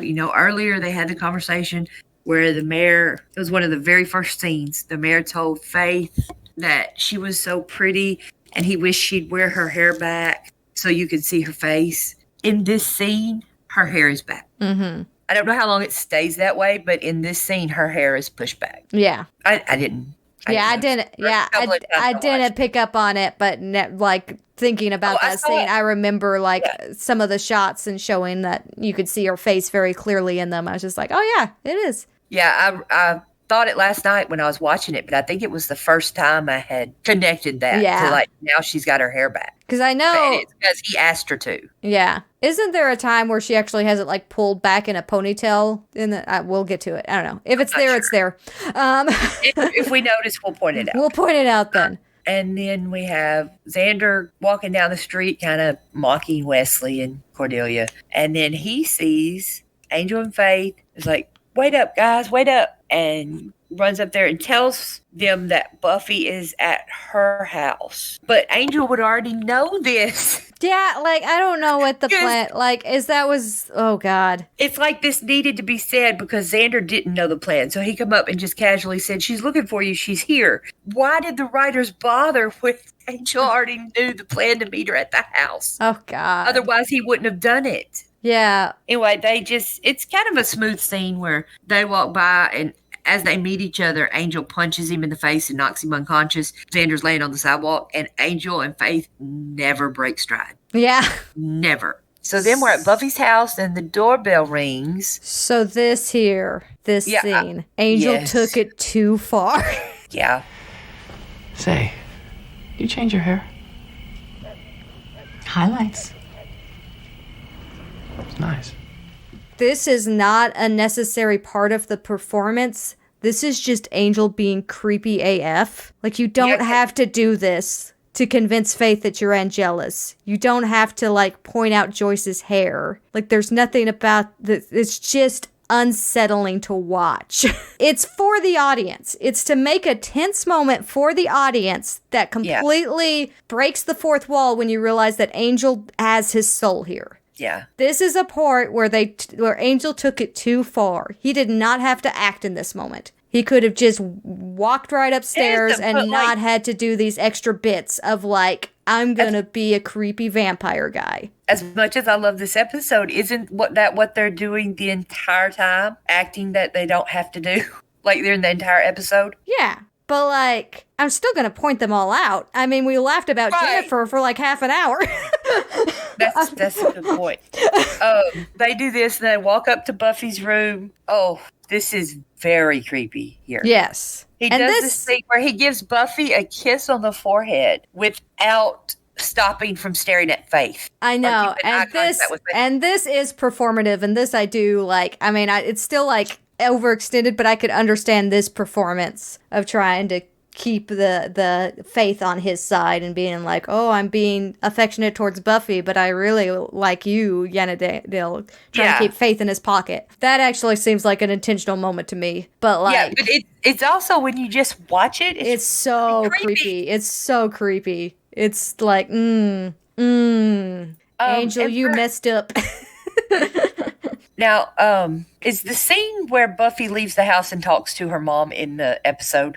It is not. Okay, so, because I didn't remember seeing it. Buffy walks off into the night with Angel and Faith, and Joyce says, sure you don't need a sweater? And Buffy says, Mom. And Angel says, don't worry, Joyce. We'll have her back before you know it. And then it says, Joyce waves from the porch, sipping tea, oblivious to the fact that this may be the last time she sees her daughter alive. And it's like, we're even acting in the script. We're even acting in the stuff that tells the people how to act. Yeah. Wow. What a weird way. Yeah, what a weird way to construct this episode. Trying to convince himself that all of this was going on and then wrote, the twist. I had no idea this was going to happen. And I was writing the script the whole time. Yeah. All right, so they go back to Angel's mansion, and Buffy asks about the books of Ascension because that's what they're there to get. And Angel throws down the weapons bag and says, "Oh, there's a slight change of plan, Buff." And then she's just like, "Buff? What?" Did you just call me? What's the matter with you? And that's when she starts to realize. Buffy starts to realize. Yeah, she starts to let on something that she already knows, but she starts to let on that she's letting on. Right. God. There's so much. Sometimes I don't even notice it. They're all acting. I didn't even. Yeah. And Angel's like, I never properly thanked you for sending me to hell. And, he punches her and knocks her unconscious. Apparently in this episode, every time Angel hits someone, they pass out. They go unconscious. Now this I could believe is an act from Buffy. Buffy's pretending to be unconscious here and isn't actually unconscious. I could buy that. Before we get to the punching and knocking her out and stuff like that. This is, again, like, Angel goes hard for no real reason. And I don't know if he goes hard in like, this is how I'm going to get the emotion I need from Buffy to where Buffy is convincing enough in her performance. I don't know what the logic is here. No. Yeah, I know what you're thinking. Maybe there's still some good deep down inside of me that remembers and loves you. If only you could reach me. Then again, we have reality. I will kill you before I let you touch me. I mean, we could still go with that he's doing this to convince Faith. Yeah, but it's like... Because he wants to get information from her. Sure. What was the reasoning to make him realize, now we have enough information and I can break the act later on, to where here he's willing to push it as far as like, when's the point where they realize that they have enough information? It's just the date. They're like, that's good. Couldn't they have pushed it further and gotten more information potentially? They just act like, this is all we need to know, then we're good. Yeah, I actually have always wondered that. Why end it when all you really know is that it's graduation day? Yeah. Well, Angel knows other stuff, but he didn't learn it from this situation. But it's like... I always thought they ended it too soon. Another thing is like, he's calling on specific encounters that Faith isn't privy to. He's specifically reciting things that Buffy said to him when he first turned into Angelus. And that's like a step of like, you don't need to do that to perform for Faith. You're just doing that to be cruel to Buffy at that point, which makes it not an act, which makes it really complicated and confusing to watch. Yeah, Buffy kind of says, I'll kill you before I let you touch me. Then she's like, Faith, we got to get out of here. Faith, this is when Faith finally reveals herself. And says, speak for yourself. I like it here. And then Buffy turns her head and starts to realize. And that's when Angel punches her and knocks her unconscious. Mm-hmm. Then we cut to the Hall of Records where everyone is there researching. And they find a picture that looks just like the mayor. And it is from 1907. And they realize it's the same guy and that he is not human. Then Xander comes in. It's like... he's really obnoxious in this scene. It's like, it's so much worse than you think. You know how some people hate to say, I told you so? Not me. I told you so. Angel is back in a really bad sense. And I told you so. Mm-hmm. And they realize this. And Willow and Oz are there. But they're not really a big part of this conversation. It's more Xander, Wesley kind of talking about it as the two people who would most believe that Angel has turned. Yeah, I think it's another cool insight when Wesley's just like, Angelus has turned. Xander, this is terribly serious. Are you sure? And then says we must contact Giles immediately. That's again leaning into, one, he's researched enough about Sunnydale and what's happened previously to know what's really like, happening with if Angelus is Angelus kind of deal. But then also, we should go contact Giles, also leaning to that idea of Giles is even more aware than he is kind of deal. And that ability to realize after being here for such a short time that he can do all the book learning he wants about this area, but Giles is still going to be superior in action when it comes to what's going on in Sunnydale right now because he's done the field work. And so he's already made those strides to be like, there's no way episode 1 Wesley would be like, we should go contact Giles about this. But already here you're just like, oh, okay, there's some respect going on, some stuff's happening. And it is the right call, which ultimately it doesn't really matter because they just basically charge in right at the moment where everything's revealed anyway and nobody really fights or causes any beef or anything. It's just real dumb. It's just a whole big build up to them all storming in at the exact moment where they're pretty much revealed, oh, it was just an act. Don't worry about it.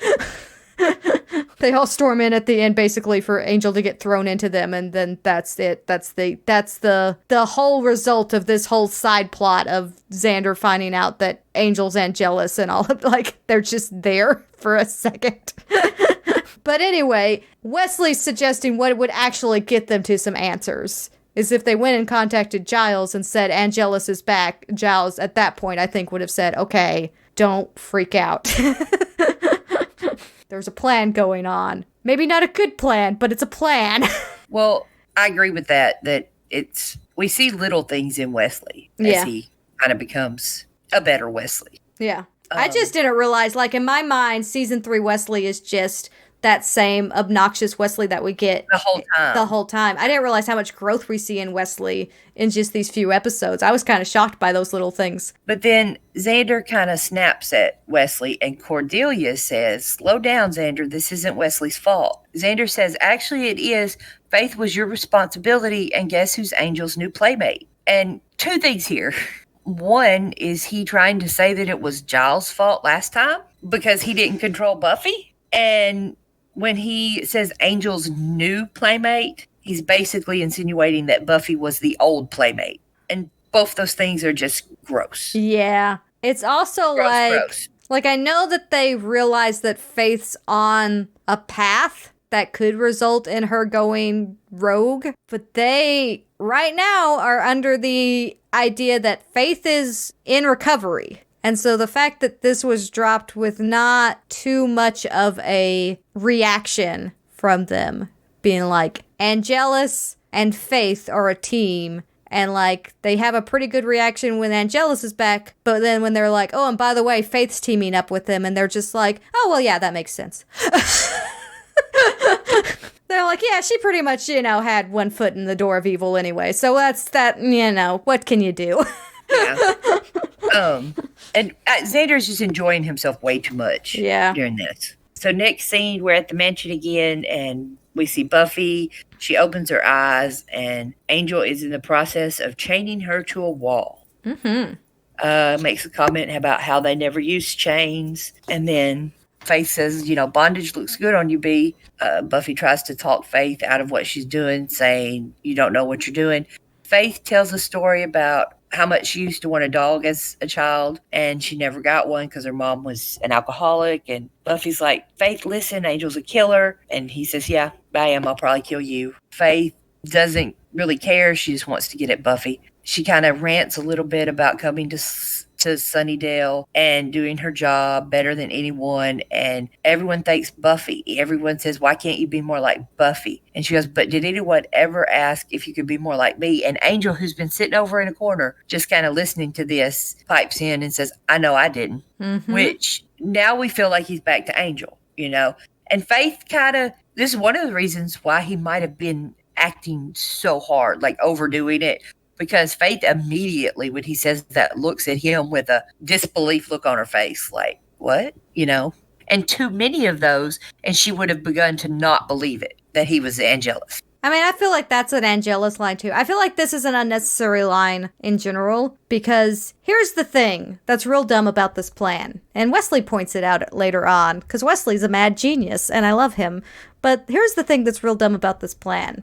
Buffy, while not being completely chained up, is exposed. Mm-hmm. Faith, who they know is of a relative unhinged nature and unpredictable, and could potentially decide to take a life, because that is their assumption of Faith at all times, is that she is always one foot in the door of evil, and it will snap at any breaking point that, So let's put Buffy in this vulnerable position, give Faith sharp implements and a close proximity to Buffy, and then let's both goad her. Let's both just really lean heavily into it, right? Especially Buffy. They're trying to get her to lose control so she'll tell stuff. Yeah, but she could also lose control and slit Buffy's throat. Why is this the plan? I can see your point. Faith, listen to me. Why? So you can impart some special Buffy wisdom, that it? Do you think you're better than me, do you? Say it. You think you're better than me. I am. Always have been. Maybe you didn't notice. Angel's with me. And how'd you get him, Faith? Magic. You cast some sort of spell? Because in the real world, Angel would never touch you, and we both know it.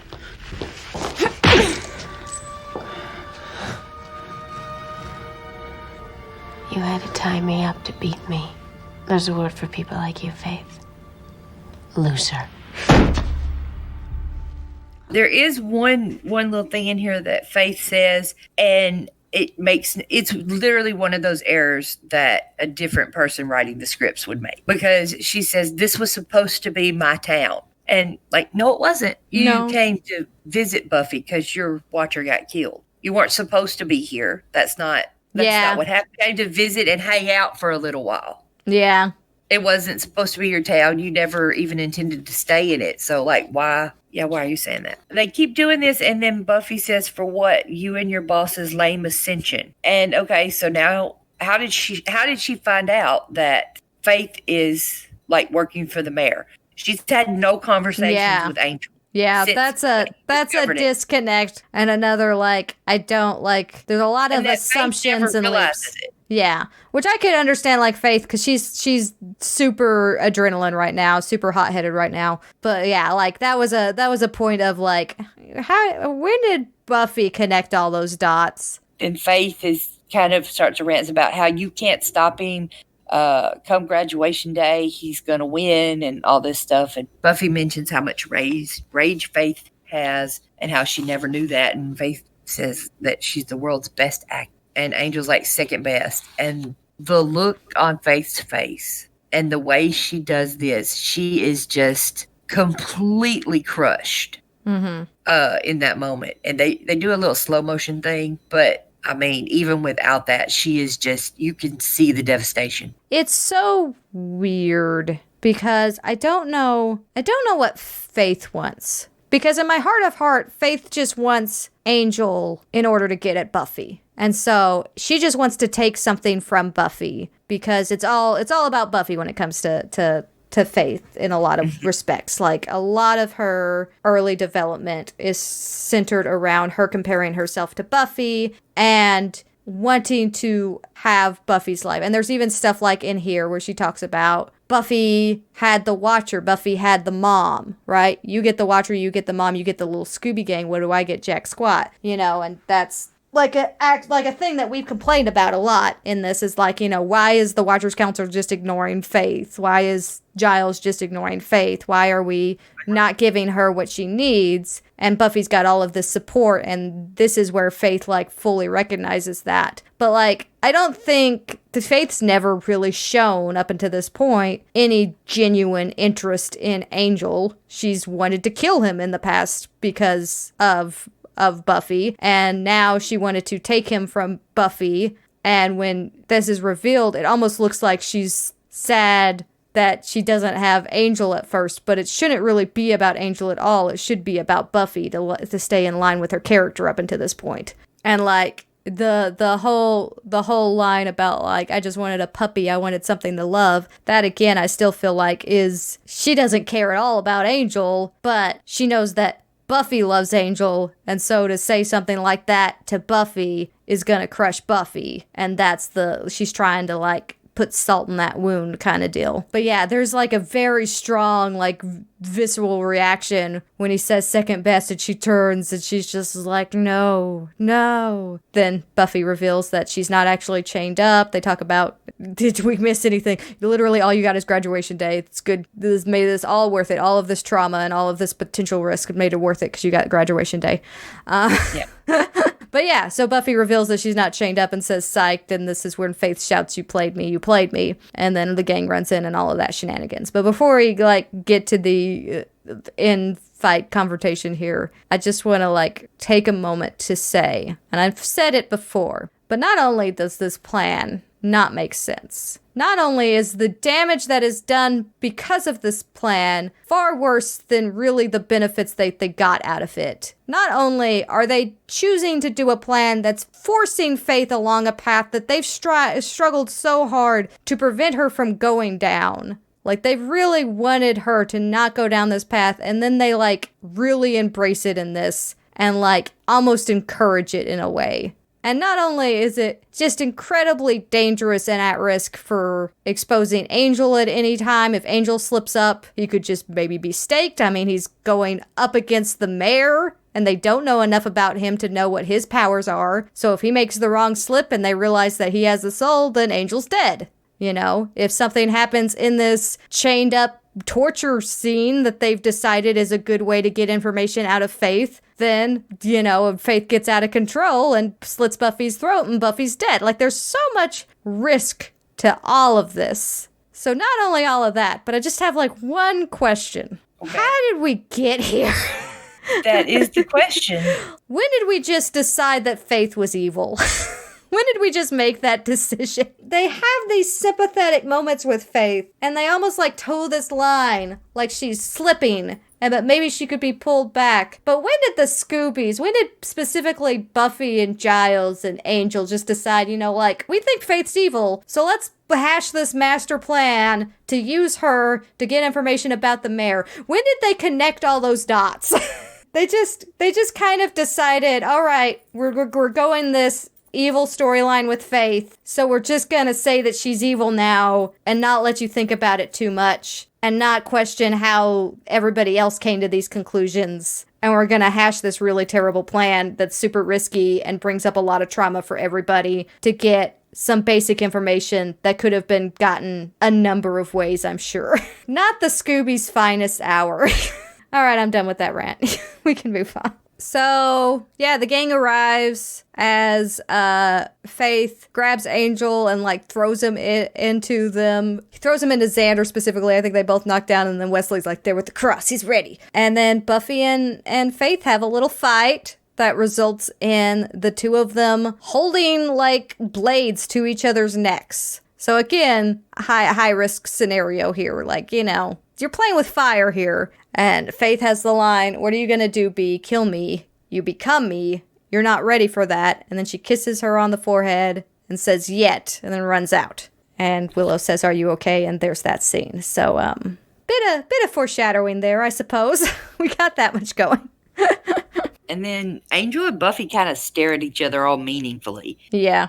But apparently don't talk at all, and everyone now scatters to their own home without exchanging a single word with each other. I guess. Till the next day.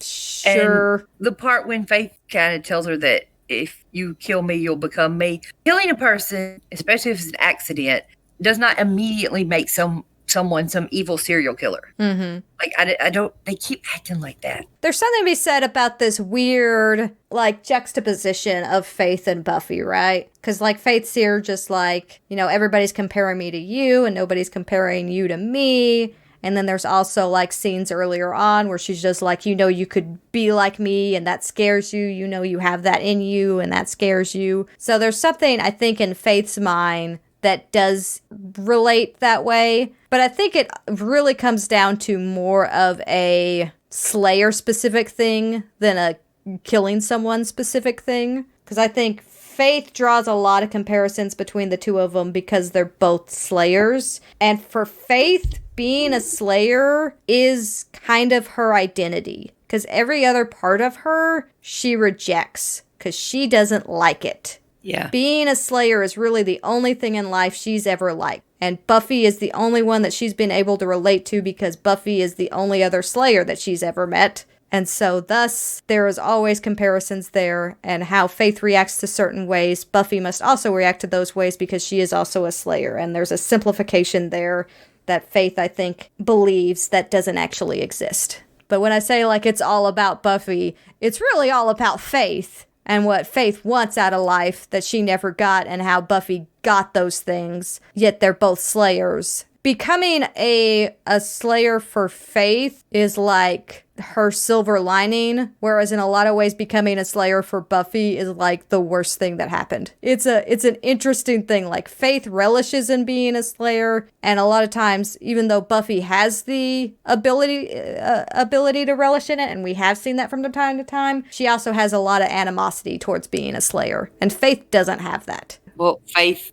kind of has a different introduction to being the Slayer. Yeah. Than Buffy did.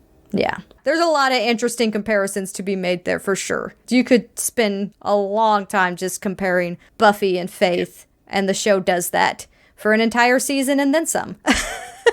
And in fact, at one point, literally puts them in each other's bodies. It's almost like this is a whole big thing.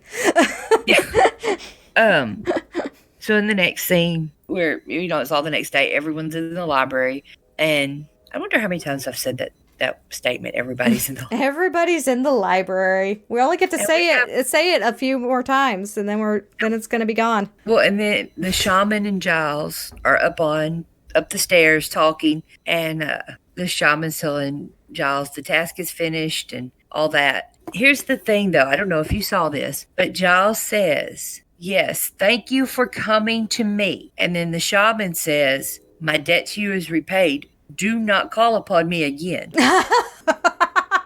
So what happened here? Did Giles contact him? Was Giles like, okay, and oh, I know somebody. Oh my God. Like, I know somebody who can re-ensoul Angel. Let me call them and make sure they're not fixing to do that. That's so funny. Like, I knew there was a lot of contradictions in this episode. I didn't realize that there were literally back-to-back lines that contradicted. Yeah. Oh, gosh. And then Giles says, I shan't. I shan't. Which is funny and should be used a lot more. Yeah. Willow says, his debt to you is repaid. What did you do? And Giles is like, I introduced him to his wife. And then Wesley says, I protest. You pitted Slayer against Slayer and could have gotten them both killed. I'm telling the council. And Yeah. he kind of acts like, which is like, they Wesley. do it in the most childish, petty way, but like, legit, this was a dumb plan. Yeah. And then Giles is very serious. And he's like, yes, I think you should. We have a rogue Slayer on our hands. I can't think of anything more dangerous. And I'm like, You can't? you really, Giles? Are you sure? Are you sure you can't? And Buffy's like, now we know. And Willow's like, graduation day. And it's just basically not a single person talked to each other last night before they all split and went to each other's houses or went to their houses. Like, nobody, there was no closure at the end of that the night before. Yeah, like, I don't, there had to have been, I don't know, like. Because they're discussing it all today. Yeah. In But ways like, that it's make like, you think that it it's wasn't like talked about before. It's like a recap thing of like the information that they got out of, like, literally the information they got out is that Slayer, that Faith's gone rogue and that the Ascension is happening on graduation day, right? That's what they're talking about here. Yeah. Which I feel like if they were gonna do this plan, the writers should have come up with like some really good stuff to make the plan worth it. And you got the bit where the mayor's like impervious, which should have been dropped as well in like, this is the things that we learned today segment of the episode. I feel like if you're gonna have this big twist, if you're gonna have this big plan, if you're gonna reawaken all of this trauma for Buffy and Angel, make it like worth it. Make it like huge stuff. And I just don't feel like this is huge enough to justify the decisions that were made here.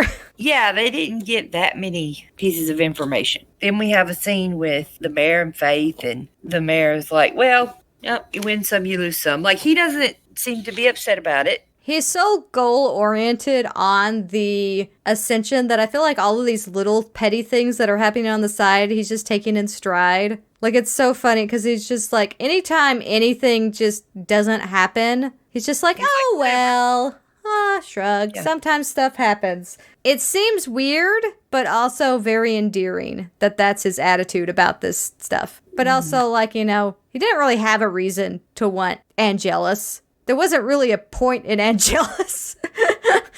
Other than the only point I could understand, and if they had done this, and if they had figured out a way to make it part of the story, I think, one, it would have been a good character moment, but two, would have explained some stuff. But if Faith had been like, he's Buffy's weak point, and he's something that I can take from her, and the mayor's just like, oh, well, I'll just give Faith what she wants. Here's your puppy that you've wanted. Here's your dog to love that your mom never got you. And I could totally buy that. But again, they never really have that moment. And that's like, that would be the only justification I could see of why the mayor would go along with this, or why the mayor would even bother with Angelus. Because Angelus, I feel like in the mayor's eyes, is such a small fry in the like grand scheme of things that he's been plotting for how long, you know? There's no reason for the mayor to want Angelus, so the only reason the mayor wants Angelus is because Faith wants Angelus for whatever reason that she cooked up. He's just pretty happy-go-lucky no matter what. Faith's kind of upset. He says, you know, you lost some friends, and she's just like, I wouldn't exactly call them friends. And then the mayor does a little bit of gaslighting situation going on here, where it's just like, well, I'm the best, the most important friend you'll ever have, so really keeping her in his corner and enforcing all of those, you're in the right spot, like I'm taking care of you, this is where you need to be, and enforcing all of those less than savory parts of Faith because she's chosen the dark path and is getting what she wants kind of deal. But he's continually just super wholesome while also being the worst. It's obvious that, like, the weird relationship between the mayor and Faith is based on the mayor seeing ways to manipulate Faith. That should be obvious by playing on the things that she needs, that she's screaming for, basically, the entire season, that nobody else seems to notice. But, like, I didn't realize how much in the text that was actually until reading a little bit deeper. But being like the I'm the only one here for you, I'm the only one who gets you kind of attitude he has in the scene really cements Faith's path, I think, here. Is that basically she continually, again and again, feels like all of the Scoobies have pulled away from her. And then the night before, Buffy confirms all of those suspicions by saying point blank, I'm better than you and I always have been. So, like, Faith's super, super messed up right now. Faith's not in a good place. Well, yeah.